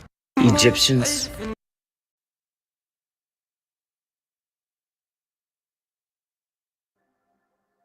Yeah. I mean, shit. They even, I mean, if they're not mutts, you're calling people that look like you mutts. And then this is a person that has fake ass colors and shit. It's funny. All right, now let's move on to this whole, again, metamorphosis. Once again, we read about the Berbers, North Africans, and how all of them, if not maybe 1%, was African, not a Jew. Let's continue. Y'all want to be rulers of Europe? By all means, please. Please have it. Own it. Because all you're doing is embarrassing your doctrine. Let's go. Shalom. All praises to Yahweh. By Hashem Amashiach Yahweh Shah. This is Teller Nicholas with the Noble House of St. Nicholas. Today, we're going to get into the Hebrew Israelite Walsh family. All the Negroes with the surname Walsh in the Americas, Caribbean islands, Europe, and all the Negroes that scatter abroad with the surname Walsh, like Africa and Canada. Before the Walsh family was slaves here in the Americas and the Caribbean islands, you guys was royalty in Europe. You guys was royalty in Ireland and Scotland, which was once ruled by our last Negro king, King Charles and the Stuarts.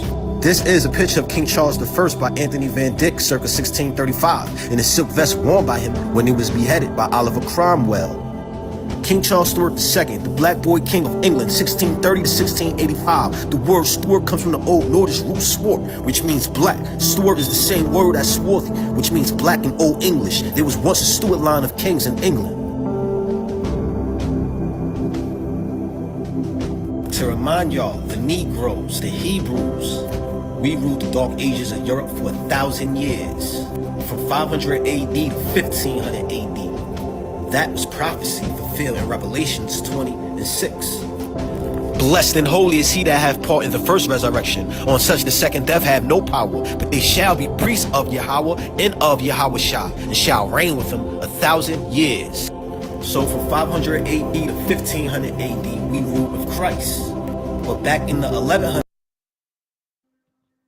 You hear that? You see and you listen to this stupidity? He just has dark skin, got little thin lips. Yeah, I don't see any of that shit here. Anyway, let's continue. AD, we created and stamped these family surnames like Walsh as Norman barons. Into America. My question is, who were the Normans in 1066? On to the next slide, please. hear of the Normans? Have they ever told you they were black? Oh, stop it. You know I ain't got no hair to fall out. They have 1,000. Black. We're gonna see what the Normans did. Did the Normans introduce surnames? Following the invasion and subsequent occupation of the Normans in England in 1066, hereditary surnames were to be introduced by Norman barons. Where does a surname originate from? Does a surname mean anything? A last name, also known as a family name or surname, is typically passed down for one generation. Yeah, are these pictures like original and shit, or did he draw them himself? Yeah. Let's play a little bit, man. Let's play a little bit, and I'm going to show you the videos. 1500 AD and on, Revelations 20 and 7 happened. And when 1,000 years are expired, Satan shall be loosed out of his prison. So in the 1500 AD, the Byzantine Byzantine Empire fell, which was ruled by Negroes. Okay, you dumbass. So exactly what does it say in the Bible that it was going to be Israelites that were going to subjugate the white man, supposedly, for 1,000 years? Where does it say that in the Bible? Because I need to, show me that verse. Israelites will conquer the Esau for 1,000 years, and then Jesus will return. This is why I had to read a good section of the book initially to give you a synopsis of what the fuck's going on with the minds of these people. Do you get what I'm saying? Let's go. And the Western Roman Empire rose, which was ran by Edomites, Caucasians. And they put our families into captivity, house by house, realm by realm, and kingdom by kingdom. And Revelations 20 and 8 happened. And shall go out to deceive the nations, which are on the four quarters of the earth. So they deceived the nations. Keep in mind, family, that we just read the book that all of these people that looked like this, that ruled Europe, were actually what? Fucking Africans. Well, not fucking Africans, but Africans as fuck. You know what I'm saying? Like, that's the best way to put it. North Africans, for that matter. They didn't all look like this, by the way. And I know that a lot of you West Africans, because you guys are mostly Canaanites, would love to have some of that portion as a kind of kingship ruler. But your tribe was mostly used for muscle. Those are facts. Now, I kind of don't, I had enough of that shit, you know, to be honest with you. So let's look at some of this right here real quick. This is from, by the way, Leo Africanus, the history of Africa, by the way. So I'm going back to page 85. Like, watch this. You said this is in that time. Okay, this is not in 1700. It's not like Colomiado's books where he cuts and pieces shit. You know what I'm saying? Like, none of that. It was reprinted in 1600, but it was actually printed when he was alive. He was alive. He's an actual African himself. You know, not claiming to be white and then writing about Africans. He's literally saying who they are here. So let's read it. In case you guys don't read this, I'll read it for you. It says on page 9, technically, of chapter 5, of chapter 2, of the inhabitants of Africa and the desert, and the signification of the word barber. Over cosmographers, historiographers affirm that in times past, Africa was altogether inhabited except that part which now is called the land of Negroes. And most certain it is that Barbary and Numidia were for many ages destitute of inhabitants. But tiny people of said regions were called by the name of Barbar, being derived of the Berber or Barbara, which I think they're signifying the murmur because of the African tongue, I guess. Sounded as if the ears of Arabians, no otherwise than the voices of the beast. So let me go ahead and see. Let's start here. For when the king Africus, being by the Assyrian or Ethiopians, driven out of his own kingdom, traveled towards Egypt, seeing himself so oppressed with his enemies that he knew not what should become of him and his followers. He asked his people how or which way it was possible to escape, who answered him, Bar, that is, to the desert, giving him the understanding by this speech that he could have no safer refuge than to cross over Nilus to flee into the desert of Africa. Wait, give me a second. Blacks went into captivity because they put whites in captivity? What do you mean? That blacks didn't go in captivity because they put whites in captivity. You need to clarify that. I don't know what you guys are talking about. Maybe I need to butt out. Anyways, let's see what else. Let's see. Matter of fact, let's get to the point. Let's get to the point here. It says now the original or origin of the people of Africa. It says about the origin or original of Africans. Historiographers does disagree. For some have them to be derived from the inhabitants of Palestine, because as they say, being expelled out of their own country by Assyrians, they came at length into Africa. See, as they say, and seeing that the fruitfulness of the soil chose it to be their place of habitation.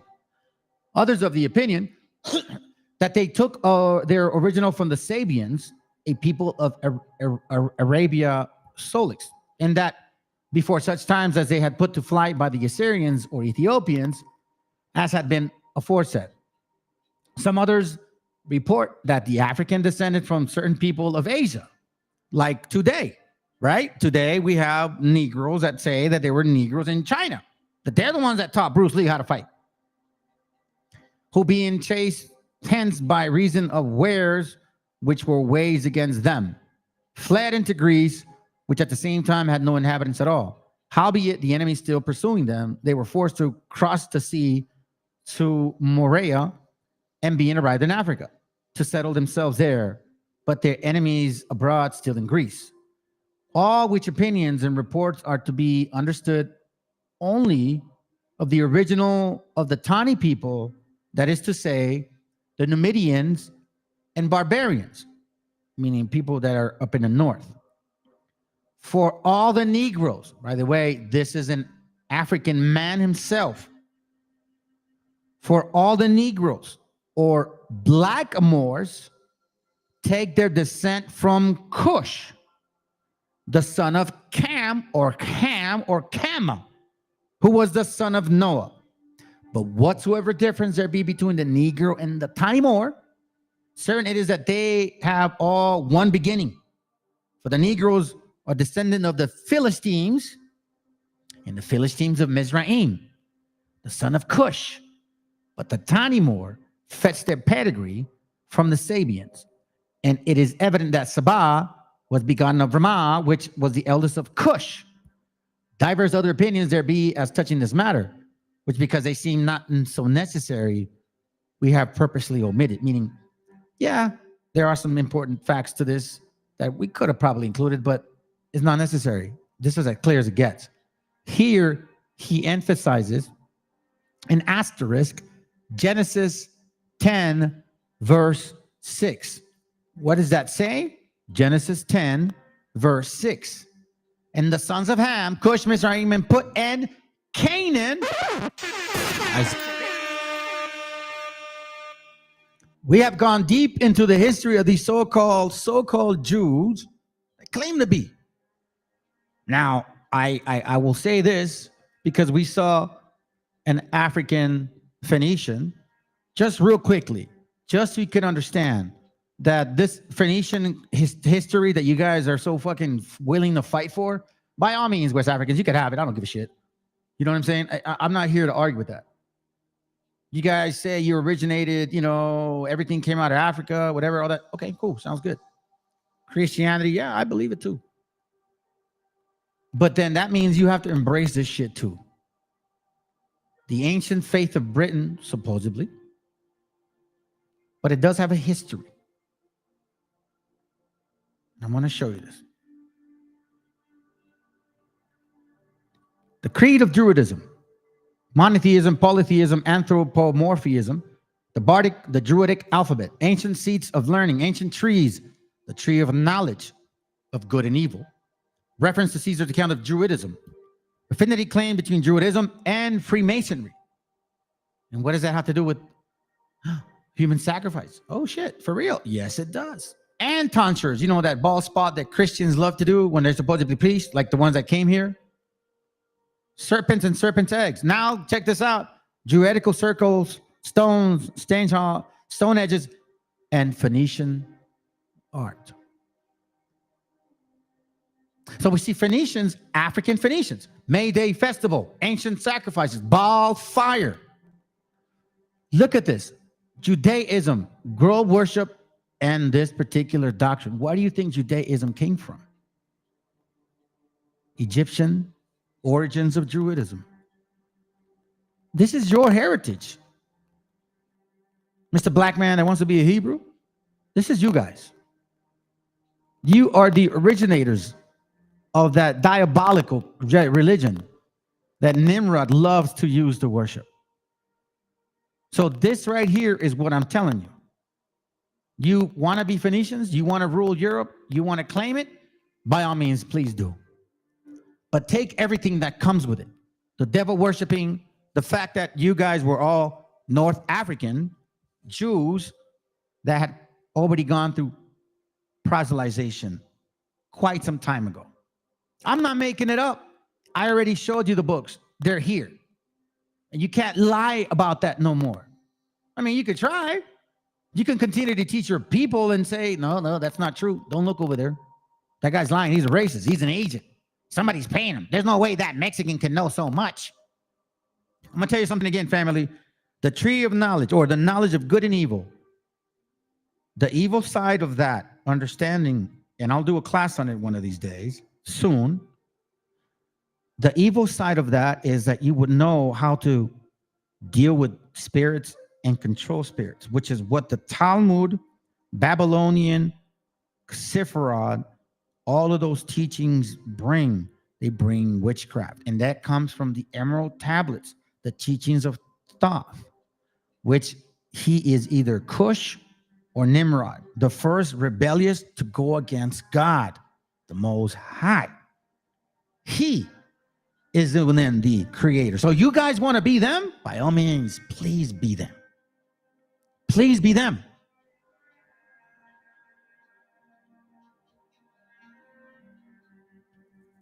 Check this out.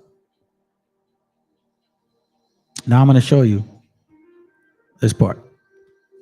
Again. Matter of fact, let me get out the screen. Here it goes. Hold on. We're going to start at 1834. This book right here. All right. Check it out. Lord of the Ring type. Like that kind of weather. Very humid.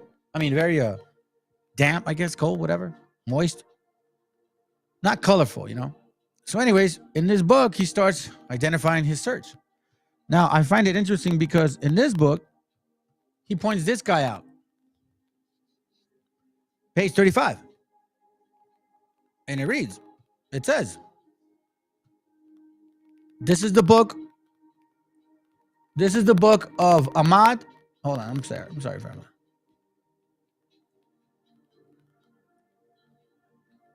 This is the book of Ahmad. Even Fadlan, even Al-Abbas, even Rasid, even Hamad. Let me repeat that again. Matter of fact, let me get out the screen so you guys can see it. All right, watch this. This is the book of Ahmad, even Fadlan, even Al-Abbas, even Rasid, even Hamad. An official in the service of General Muhammad ibn Sulaiman, the ambassador of a Caliph Muqtadir to the king of the Bulgars, in which he relates what he saw in the land of the Turks, the Khazars, the Rus, the Bulgars, the Bashkirts, and others, their very kinds of religions, the history of their kings, and the conduct of many walks of life. Again, Khazars, but remember this name. Ahmed, even Fahlan, even Hamad, even Rashid, even Hamad. And things were not always thus. Now, why am I saying that? Check it.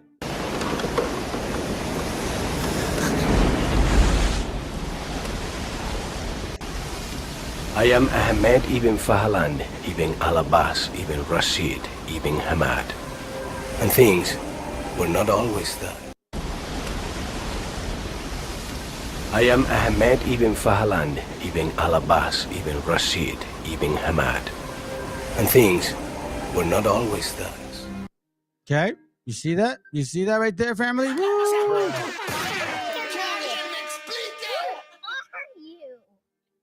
Right.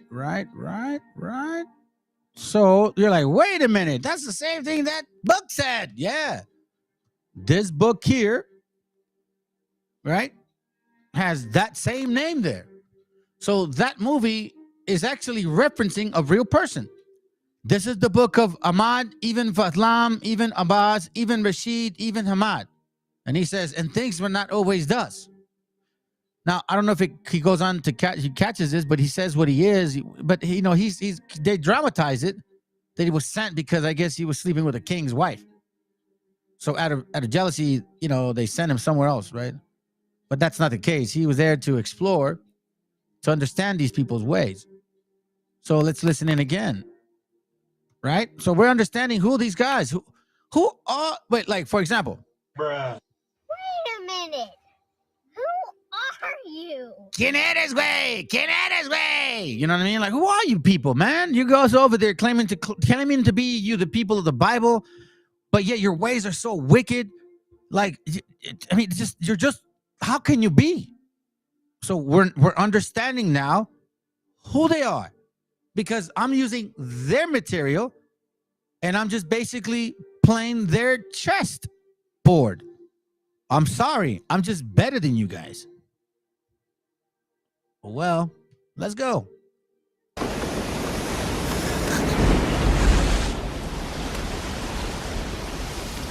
I am Ahmed ibn Fahlan, ibn Al-Abbas, ibn Rashid, ibn Hamad. And things were not always thus. At one time, I was a poet in the greatest city in the world. Life was easy, and I lived without care. The land of the Tosublan, a country. Now we see there that it changes. So again, that's important to understand. Like, why are you showing me this, man? Why are you showing me this? Just follow, okay? Just be patient. So now, this particular movie has these people in here, okay? These guys are the Venlum or something like that. These are the people that he's going to encounter. People that live in the caves, Caucasus Mountains. Okay, I'm only showing y'all. I know this is nothing new, but I'm trying to show you the spirit of these people. Okay, like why would they do that? So now, let's go to the. So we saw that particular part, right? That's page 35. Now, let's learn a little bit about these people here. Their ways, very disgusting. Page 37, they are, sorry, my bad, fam, my bad. Hold on a second, get out the way, dude. Come on. All right, here goes. Page 37, they are in respect of their language and constitution, the most repulsive of men. These are the, remember, the Khazars, the Bulgars, all them people up there, okay? They're not separate from this analysis, from this diagnosis, from this psychological, opinion. Their language is like the chatter of starlings. Like,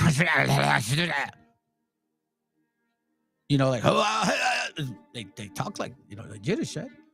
At a day's journey, there is a village called Ardwa, whose inhabitants are called Kardals.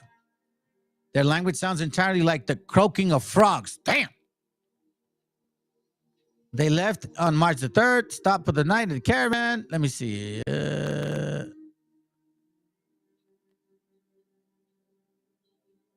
Okay, during one of the frequent snowstorms, even Fahalan, even Rashid, even Hamad, right? All that goes. And things not always does that. Even Fatlan rode next to a Turk who complained, "What does the ruler want from us? He is killing us with cold. If we knew what he wants, we would give it to him." Even Falan says, all he wants is that you people should say, "There is no God save Allah, except Allah." The Turk laughed. If we knew that it is so, we should say so. There are many such incidents where even Fadlan reports without appreciating the independence of the mind which they reflect. Nor did the envoy the Baghdad court appreciate the nomadic tribesmen fundamentals contempt for authority. The following episode also occurred in the country of the powerful Guz Turks, who paid tribute to the Khazars, a powerful nation. Yes, these people here, these Israelis from Russia, from Poland, yeah, that's who they are. Okay, that's who they are. People were afraid of these guys. Why? Because you see it now. They don't give a damn about children. That's very clear, I think. So, let me close this up here real quick, because I guess my camera's dead. Whatever. The next morning, one of the Turks met us. He was ugly and built, dirty in appearance, contemptible in manner, base in nature. And we were moving through a heavy rain. Then he said, "Halt." Then the whole caravan of 3,000 animals and 5,000 men halted. Then he said, "Not a single one of you is allowed to go on." We halted, then obeying his orders. Then we said to him, "We are friends of the Kudar king, viceroy." He began to laugh and said, "Who is the Kudar king? I shit on his beard." Then he said, "Bread." I gave him a few loaves of bread. He took them and said, "Continue your journey. I have taken pity on you." The logic, right? The democratic method of the Guz practice what I don't think I actually. Yeah, I did. It says here, okay, here it goes. It gets more interesting. I'm just kind of giving you a little history of these people here. Don't get me wrong, family. Why do you think they study the Talmud and do all of that gory shit? Yeah, I don't even know, man. That whole concept about them, Pizzagate or whatever, that lady, I don't remember her name, the lady, like she supposedly invites them to parties where they can drink blood. It's no joke. It's in their nature. We just have to identify them. What's wrong with that, man? They are nomads and have houses of felt. They stay for a while in one place and they move on. Ooh, yeah.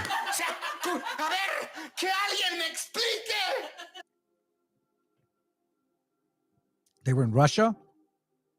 They were in Germany, France. They were big. They go everywhere they go. They get kicked out. One can see their tents dispersed here and there all over the place according to nomadic customs. Now, you would think that they went back to Jerusalem and that they would actually improve the homes, right? You're like, man, yes, we got all the technology, but we're just going to improve the homes. They look like shit. Although they led a hard life, they behave like donkeys that have lost their ways. You see, family, why don't call yourself stupid Issachar? It's actually insulting. It's not a compliment. The way that they teach it is definitely not a compliment. It's an insulting with an insulting undertone. They have no religion which would link them to God, nor are they guided by reason. They do not worship anything. This is the Khazars, okay? These converts. Instead, they call their headmen lords. When one of them consults a chieftain, he's asked, "Oh Lord, what shall I do in this or might matter?" The course of action they adopt is decided by the taking counsel among themselves. But when they have decided on a measure and are ready to carry it through, even the humblest and lowest among them can come and disrupt that decision. Check this out. The sexual mores of the Guz and other tribes were a remarkable mixture of liberalism and savagery. Why do you think they have those books that say you can have sex with children, family? think this is a joke. It's the spirit of them. Their women wear no veils in the presence of their men or strangers. Nor do the women cover any part of their bodies in the presence of people. One day, we stayed at the place of a Guz and were sitting around. His wife was also present. As we conversed, the woman uncovered her private parts and scratched them. Can you believe that? Imagine sitting there with your like neighbor. Hey, how you doing, sir? Yeah, you know, da, da, da, da. Or like you go visit somebody. You're trying to like, I don't know. You're trying to sell blades or like knives or some shit. And you're over there conveying to the man like, yes, sir. You know what I mean? And this knife and cuts and this and that. And this lady just goes, hey, how you doing? Okay, great. And she just sits there, opens her legs, shows her hairy ass crotch and starts scratching it. Damn.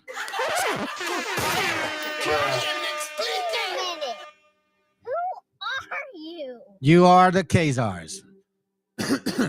Hypocrites. As we conversed, the woman uncovered her private parts and scratched them, and we all saw it. Thereupon, we covered our faces and said, may God forgive me. The husband laughed and said to the interpreter, tell them we uncovered it in your presence so that you may see and restrain yourselves, but it cannot be attained. This is better than when it is covered up and yet attainable. So adultery is alien to them, yet when they discover that someone is an adulterer, they split him in two halves. Damn. Oh, man. This they do by bringing together the branches of two trees, tie them to the branches, and then let them trees go so that the man tied them is torn in two. Didn't they use that here? Makes you think about it. He does not say whether the same punishment was meted out to the guilty woman. Later on, when talking about the Volga Bulgars, he described an equally savage method of splitting adulterers in two, applied to both men and women. Yet he notes with astonishment, Bulgars of both sexes swim naked in their rivers and have a little bodily shame as the Guz.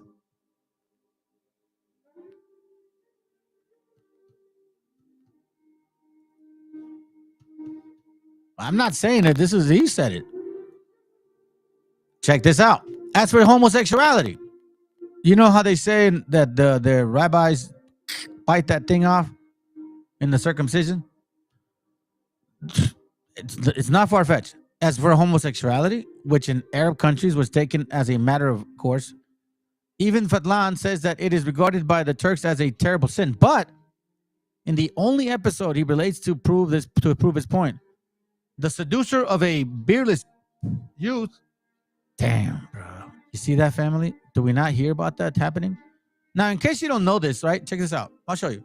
Let me show you something. Watch this.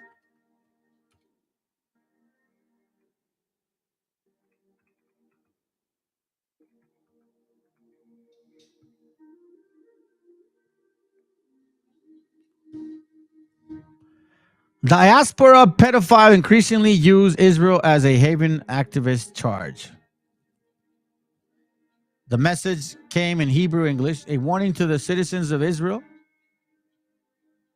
that monitor child abuse has received credible information that Redacted has plans to return to Israel in early November. Basically, he's saying that a lot of people who are pedophiles, they go to Israel. Really? So it says, but only episode he relates to prove his point. The seducer of a beardless youth gets away with a fine of 400 sheep. Accustomed to the splendid baths of Baghdad, our traveler could not get over the dirtiness of the Turks. The Gus do not wash themselves after defecating. Ugh. So they don't clean their ass. Or urinating. Ugh. Nor do they bathe after seminal pollution. Oh, hell, man. Oh, my God, family. They're walking around smelling like pescado, homeboy. Damn. Oof. For God's sake, man. Somebody died down there. They refuse to have anything to do with water, particularly in winter. Didn't we know the story about Spaniards having the same shit? And what have we learned about Spaniards being who? You don't get away from me. When the Gus commander-in-chief took his luxurious coat a brocade to don a new coat the mission had brought him, right?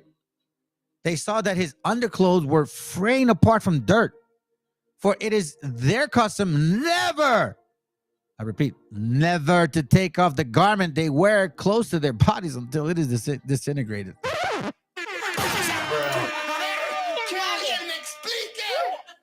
you? The Khazars, the Amalekites, the Israelis, the ones that are blaming everybody else for their doing.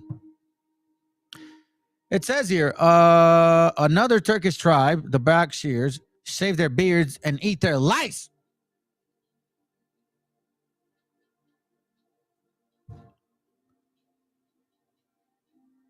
Bakshirs shave their beards and eat their lice. They search the folds of their undergarments. You mean they even dig in their underwear too? You know, and all that disintegrated undergarment? Damn, that shit is old. And crack the lice with their teeth. Holy shit. Wait a minute.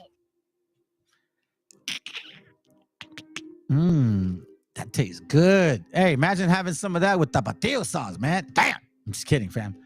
When even Fadlan watched a Baskir do this, the latter remarked to him, Delicioso. Y'all are nasty people. We're understanding who they are. That I'm just showing you who they are. So don't be surprised. Hey, remember, if thou seest the oppression of the poor and perverting of judgment, marvel not at the matter. Ecclesiastes 5:8. If thou seest the oppression of the poor and violent perverting of judgment and justice in the providence, marvel not at the matter. Why? Because of who they are. All in all, it is not an engaging picture. Our fastidious traveler contempt for the barbarian was profound, but it was only aroused by their uncleanliness and what he considered as indecent exposure of the body. The savagery of their punishments and sacrificial rites leave him quite indifferent. Thus he describes the Bulgars' punishment for manslaughtering, which detached interest without his otherwise frequent expression of indignation. Let's see. Is there anything important here? Let's see. Hold on. Let me see here. About pagan religion, he has little to say, but the Bakshirs Fellis cult aroused his interest, for he asked through his interpreter, one of his native, the reasons for his worshiping a wooden penis.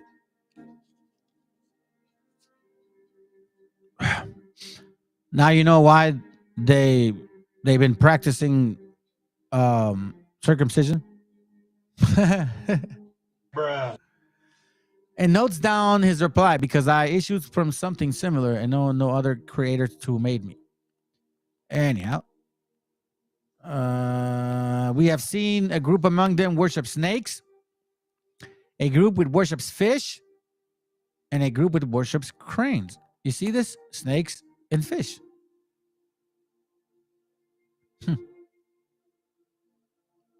They worship all kinds of things.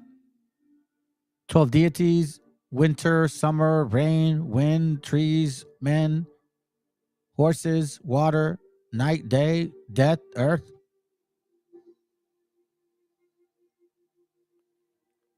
Among the Volga burghers, Ibn Falan found a strange custom. When they observe a man who excels through their quick-wittedness and knowledge, like smart, right? They say, for this one is more besetting to serve our Lord. They seize him, put a rope around his neck, and hang him on the tree. Damn. Where he is left until he roots away. They don't like that. They want you to be base just like them. Let's see over here. The Tartars. He mentions the Tartars. That's not that important. Let's continue. I'm almost to the point.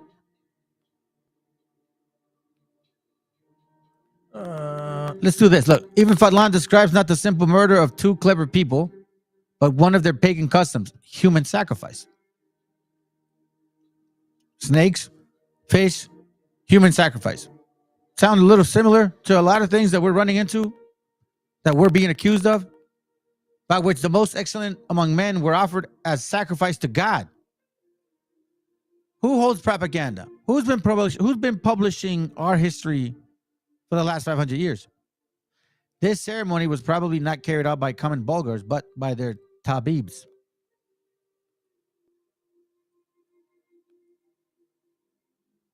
We shall see the human sacrifice was also practiced by the Khazars. Gotcha, bitch. One more time.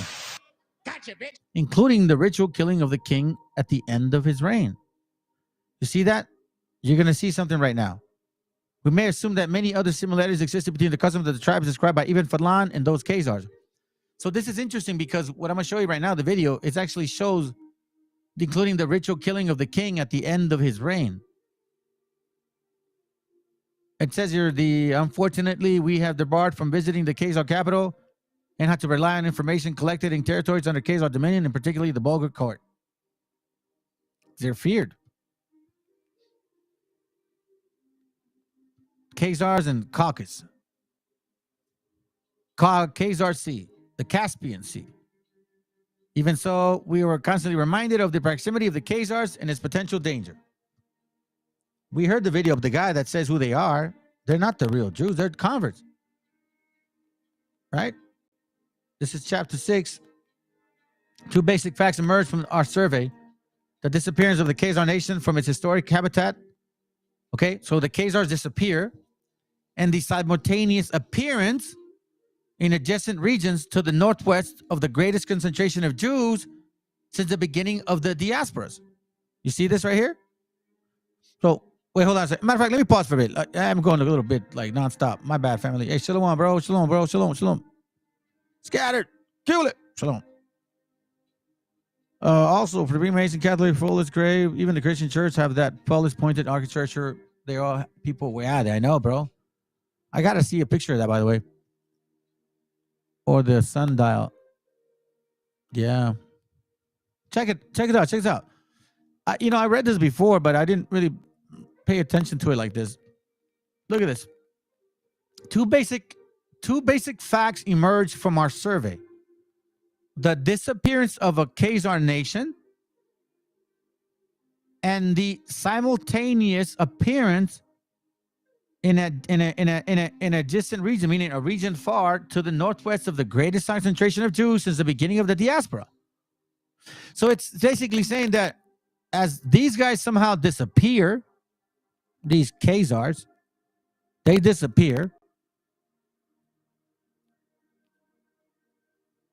Simultaneously, at the same time, these other guys appear, so-called Jews.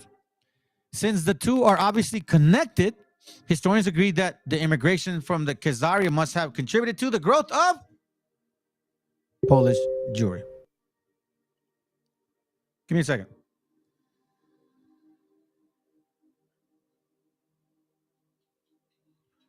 Oh, let me see what you sent me, bro.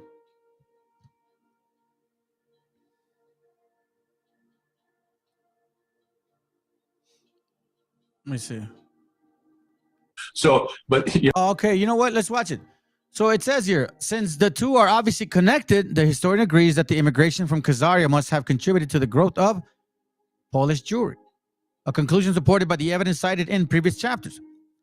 But they feel less certain about the extent of the contribution since the size of Khazar immigration compared with the influx of Western Jews and their respective share in the genetic makeup of the modern Jewish community. You see that? Khazars have a very similar, almost 100% genetic makeup to today's so-called Jews. In other words, the fact that Khazars immigrated in substantial numbers into Poland is established beyond dispute. The question is whether they provided the bulk of the new settlement or only its hardcore, meaning its root. As it were, to find an answer to this question, we must get some idea of the size of immigration of real Jews from the West. Okay? So now, we're pointing this out. Again, I'm showing you who these guys are. The following passage on the rulers occurs just before this account of the Khazars, quoted earlier on. Okay? So check this out. Remember, family, they're trying to tell you who they are. Matter of fact, before I read that, I don't want to forget. Thank you, bro. Let's listen to this real quick. They themselves are Gentiles. That's the funny part. They don't know it. So here you have, genetic study done at Johns Hopkins University by a Jewish MD, which you know about, and he comes up with the conclusion 97.5% of the people living in Israel that claim to have ancient blood have no Hebrew blood, come from Europe, and 80% of the Palestinians, though, there do have ancient Hebrew blood and actually have ties, legal ties to all the land. And there was no right for anybody to steal their land. And actually have ties, legal ties to all the land. Hebrew blood, and actually have ties, legal ties to all the land. And there was no right for anybody to steal their land. The thing is you probably don't know this, but recently there was a top secret document in Israel where it was admitted that they have no Hebrew blood. They've admitted it to themselves, and that's why they wanted to go back and take the Ukraine. That's why Victoria Nuland went in there and staged the coup to put Poroshenko. And of course, that's failing. He had that very strong, in Ukraine had this huge business with tourism and tremendous tourism trade, which has been destroyed, so the country's going broke. But so if you look at this group, every country in the world where these Judaics have they've been kicked out one way or another. And there's a whole lot of secret history about World War II. None of it is the way we've been told, as you know. And so we'll talk a little bit about that. But what I wanted to do is investigate, find out why these well-organized Jewish groups, there's a worldwide network of them, why they have so much power. They have access to Mossad intel files. Mossad has access. All of our NSA files are downloaded to Israel, Tel Aviv by satellite. They have full access to all the NSA raw feeds. But what Israel doesn't know is they've been completely penetrated by Russian intel. The KGB, set up Israel as their slave state. A lot of people don't realize this. The Bolsheviks that staged the revolution in Russia in 1917 were financed by the British bankers, as were the Nazis. And of course, that Hitler was a British agent the whole time. He was mind controlled at Tavistock Institute. So the core problem always goes back to these Zionist bankers who really, they themselves are not Hebrew either. Most of them are German, but they're the great impersonators. But they play the role as a Hofjuden. They're the Vatican bankers, and they've gained a lot of power over the world. But basically what happens is they are the cutouts for the old black nobility families in Europe that really run things.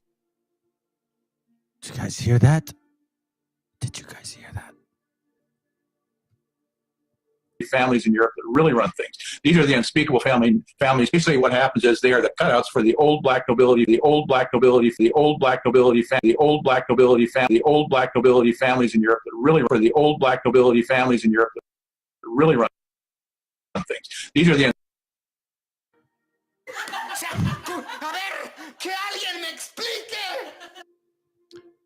Have I been lying? What did I say? That the Jews and the Negroes have a lot in common. And what did you guys call me? You call me a racist. When I brought out the history about the fact that Habakkuk 1:8 was talking about the black nobilities, you said I was a racist. You said I don't know the Bible. You said I'm bugged out.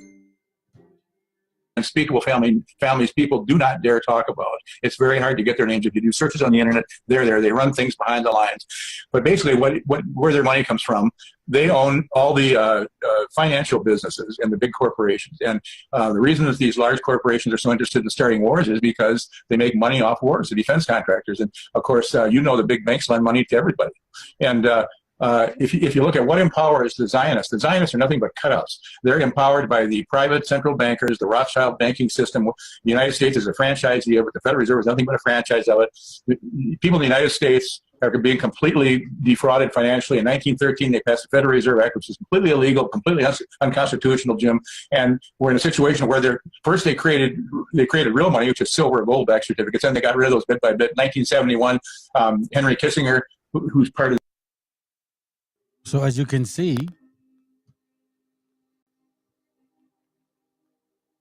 these guys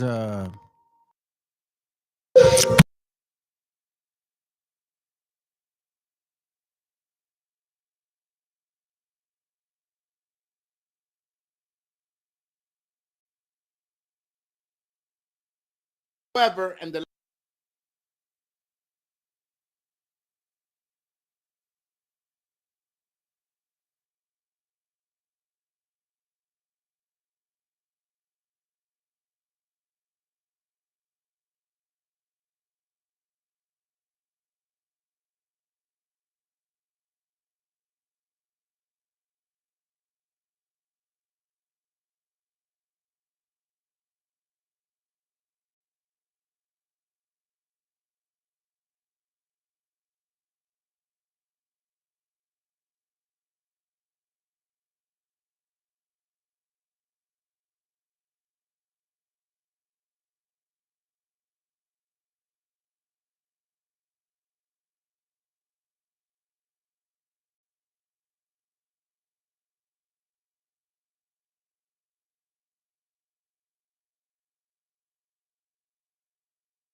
Oh my God, let me go ahead and do this. Apparently, I'm gonna play about 10 more minutes of this, and then we should be set. All right, let's go. Watch this real quick.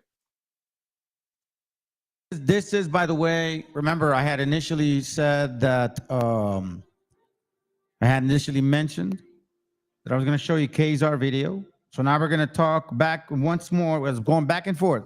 First, North African wannabe Jews, and then Kazar, European Jews. Kazar wannabe Jews, right?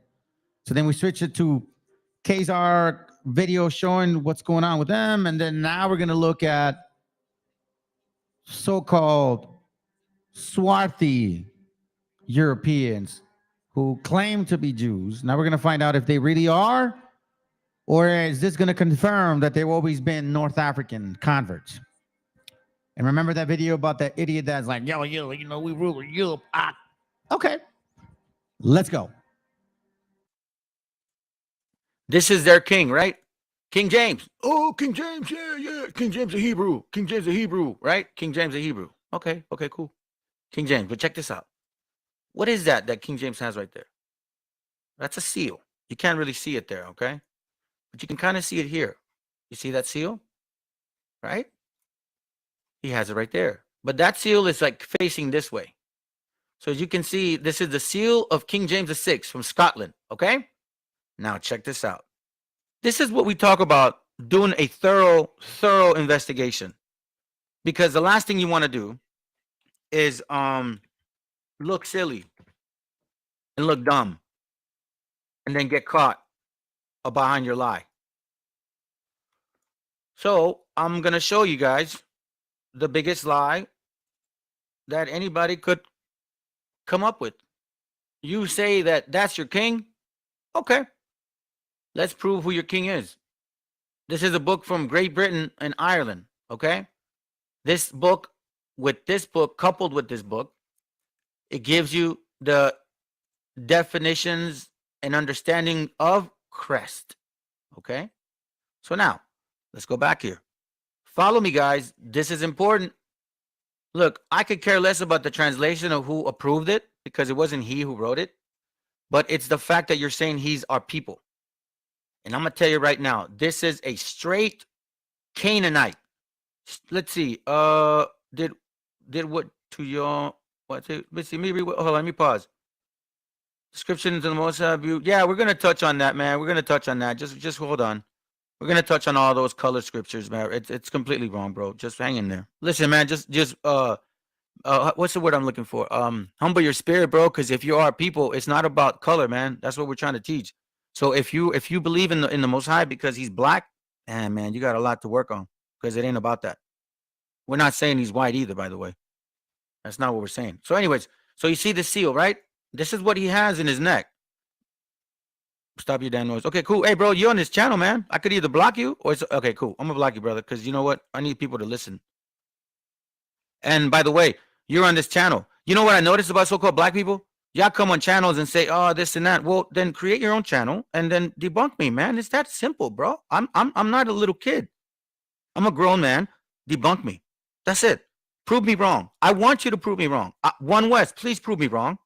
I would love to be wrong, but you know what? Everywhere I look, I keep seeing you guys are the Phoenicians. I watch this. Since you're listening, stick around, brother. I'm going to show you something. Because a Mexican's going to show you what your heritage is. That's right. A so-called Mexican's going to show you what your heritage is today. Okay? Because apparently you guys have no respect for our gente. So straight up, that's just the way it is. You guys, for some reason, you have what's called equal but separate concept in your doctrine. It's the same thing the white man does. You're saying, oh yeah, we're the 12 tribes, but you know, Judah, man, yeah. You know, if, no prophecy comes out unless it's out of Judah. Really, man? Give me a break. Come on, bro. What makes you think that you're Judah? How do you know? Because you're black? Because you got woolly hair? That's stupid. What makes me think I may be Issachar? What makes me think my family's all from there? And then the nerve of you guys to even say that, because guess what? You know what you also say? By the way, I'm talking, but I'm putting this together again because it separated. You guys also say that, well, I mean, we don't really know. So maybe at the end we'll find out. So then why have a chart if you don't really know? Okay, so we got that. So now I'm going to show y'all something. We're going to go to plate 133. 133. All right, 86. So what this is, it's a plate and then it's numbered, okay? Or like a plaque, like a plaque, all right? So we're going to go to 133 and then number 11. And I know this because I looked for it. That stood out, and I'm familiar with this book. All praises to the Most High, and I quite frankly do not remember how I got it. But all of this is deja vu, man. So all praises. The Most High had already planned this. Watch this. This is, look, plate 133. Who is that right there? Does that look like the guy? It looks like the guy, right? Watch.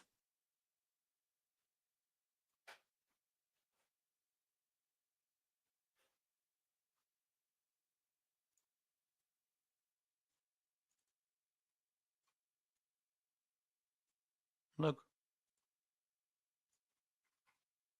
Looks exactly the same. It's got the sword or the hat, the horse, the red seal of King James, right? So now who is this guy? Who are these people? Because that's a family crest. So now let's go to 133, plate 133. Let me see real quick. All right, it's probably up here, either down here. There he goes. What? Really? All right, let's see. Maybe this is supposed to be a new computer, man. Okay, plate 133. Let me go slow. Here it goes. I hope you're listening, Jay, whatever. It says 133. Let's see. We're in plate 133. Give me a second. Let me look for it this way.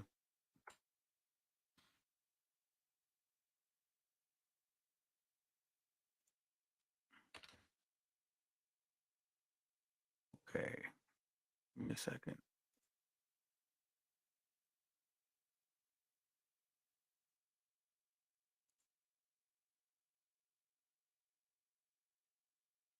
Seriously, in the head. I gotta look for this. Give me a second, guys. 131.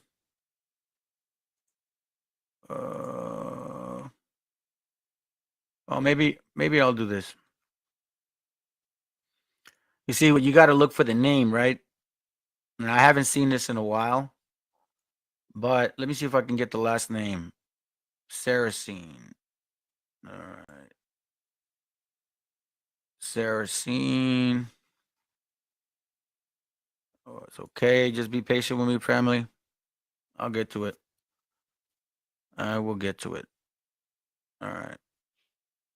There it goes right there. Right there. Okay. Let me go slow. I'm looking for the name Saracen. Let me see. Savage. Saracen.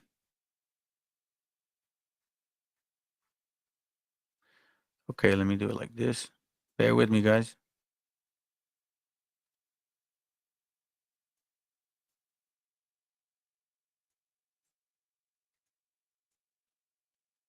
Let's see, plate 133.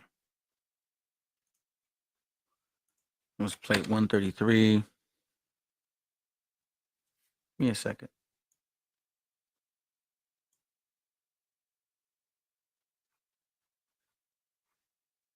Plate 127.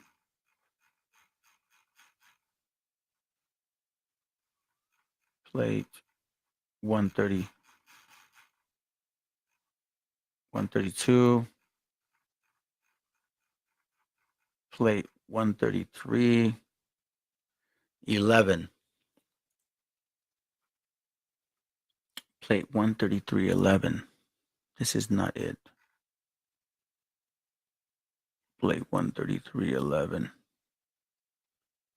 Bard Sinclair. Bear with me, guys. I'm looking for the name Saracen because it's attached to that plate, and I'm not sure why it's making it difficult for me to find it now. Well, this is the damn demon playing games on us. Yeah, it's not gonna let me. Give me a second. Let me see if I could get it on. Give me a second here, about family. All right, I'm gonna try this. All right, where are you? You are Great Britain, Ireland. Okay, hold up. We'll go to archive.com.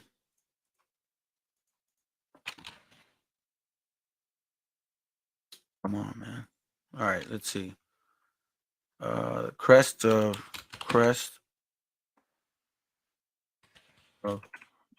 Great Britain and Ireland. Britain. And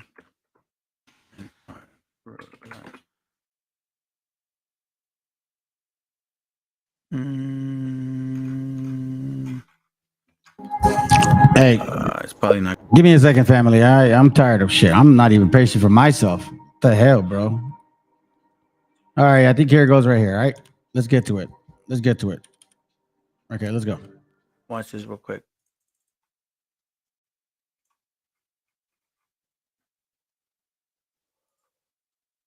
I'm gonna look for it this way.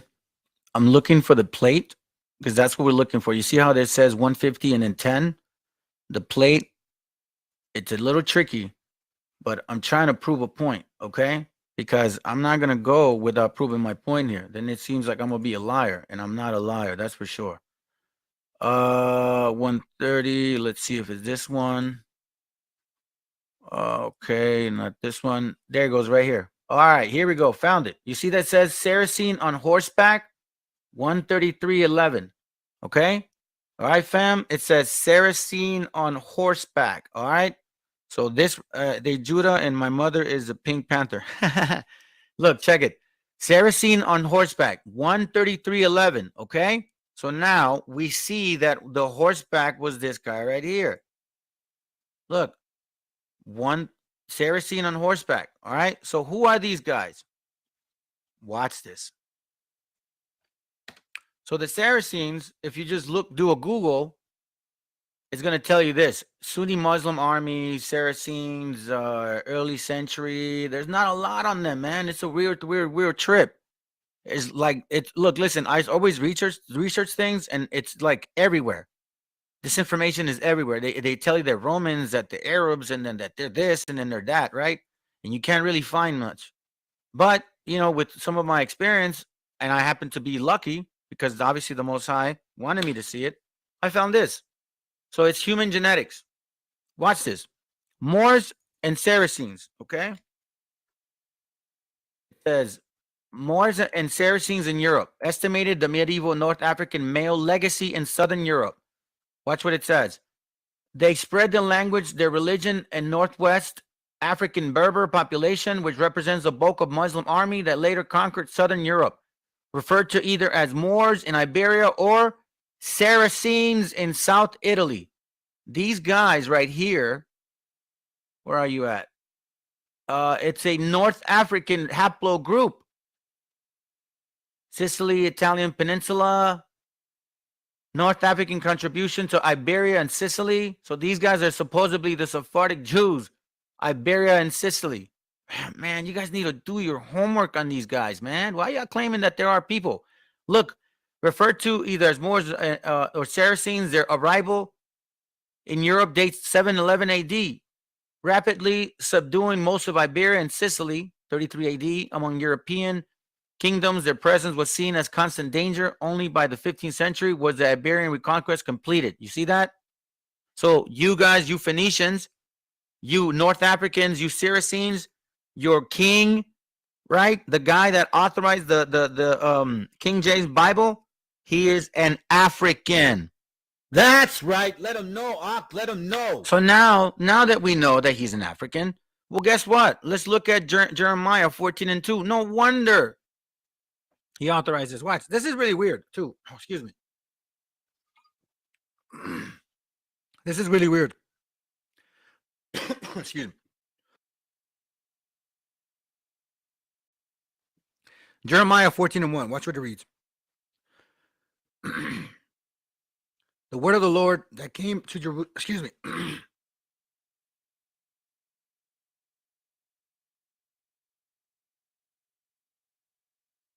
All right, thank you.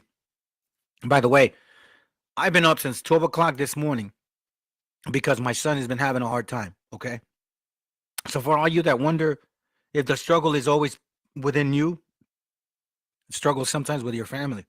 Anyways, so I'm tired. Jeremiah 14:1 says, the word of the Lord came to Jeremiah concerning the dearth. So what does dearth mean? Watch this. Dearth means, and again, I've said it before and I'll say it again. You guys need to get yourself Webster's app, 1828 dictionary. Dearth means scarcity. All right, so family, that's it. That's all I got for y'all today. All right. You guys can watch that class later on. I break down some stuff, but the Black Caucasity, I called it. Yeah, I kind of noticed that, bro. Thank you very much, man. Hey, thank you guys for sticking around, bro. Appreciate it. I know this is a long fucking class. Like, it's long. I go long on these things, man. But, you know, it is what it is, family. All right, well, you guys have a good night. I hope you like the song. Sister CB sent it to me.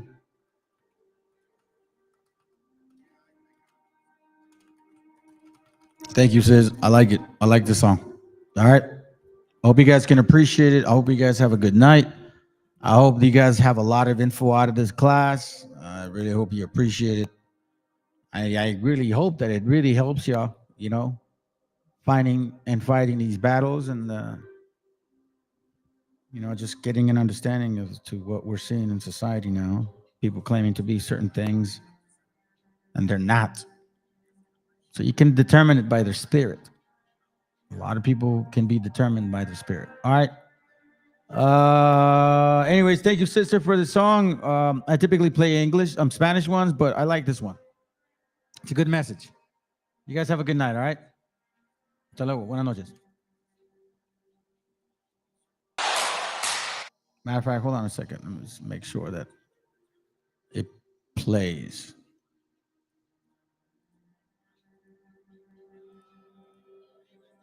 Yeah, make sure that it plays. All right, here we go. Good night. Listen, if the Bible says greater is he that is in you than he that is in the world, how could you let the world be better than you? How could you let the LGBTQ be better than you?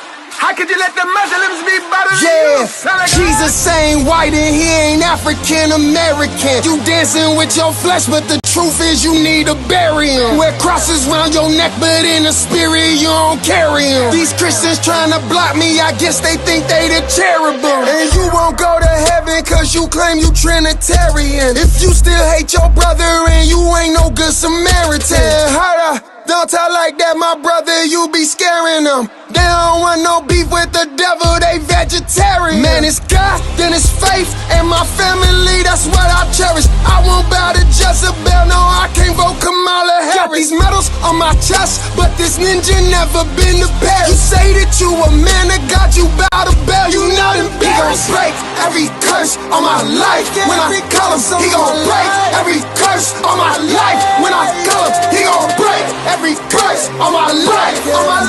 He gon' break every curse on my life. He gon' break. Every demon gotta go. Every witch gotta go. Every knee gotta bow. Yeah. Every demon gotta go. Every witch gotta go. Every knee gotta bow. My life is not mine, my life has been purchased at prices that I can't afford. He giving out love that we don't deserve, don't understand how they ignore it. I'm done with these idols, I'm breaking these cycles, these curses is getting destroyed, yeah. Break every chain, call on his name. You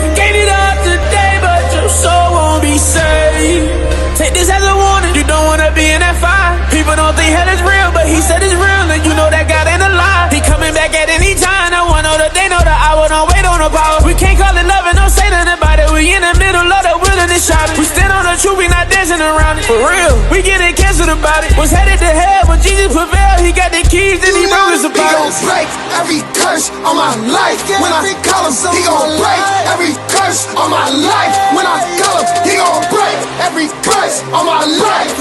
Break on my life. Break on my life. Break, he gon' break. Break. Every demon gotta go. Break. Every witch gotta go. Break. Every knee gotta bow. Yeah. Break. Break. Every demon gotta go. Break. Every witch gotta go. Break. Every knee gotta bow. Yeah. Yeah.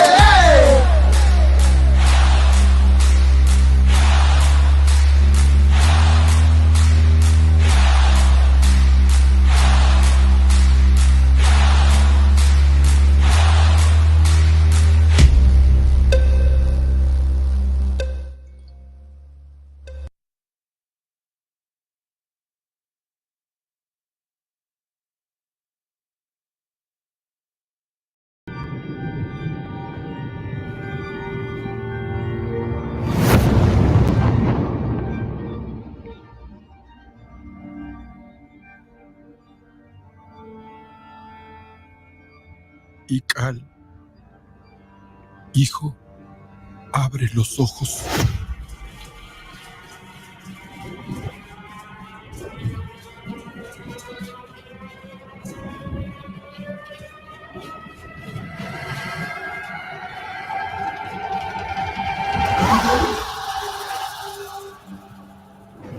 Tu cuerpo se queda con nosotros, pero tu espíritu debe seguir.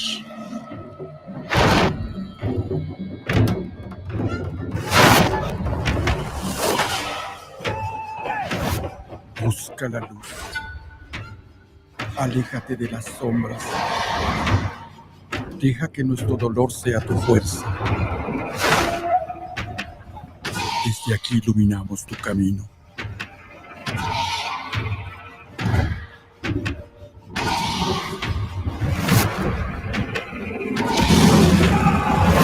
Lucha como nosotros ante esta pena tan grande.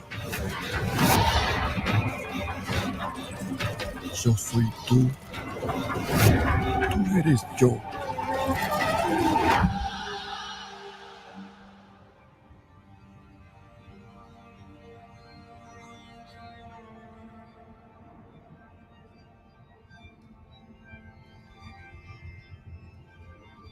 La muerte que hoy nos separa, mañana volverá a unirnos. Eres libre, hijo.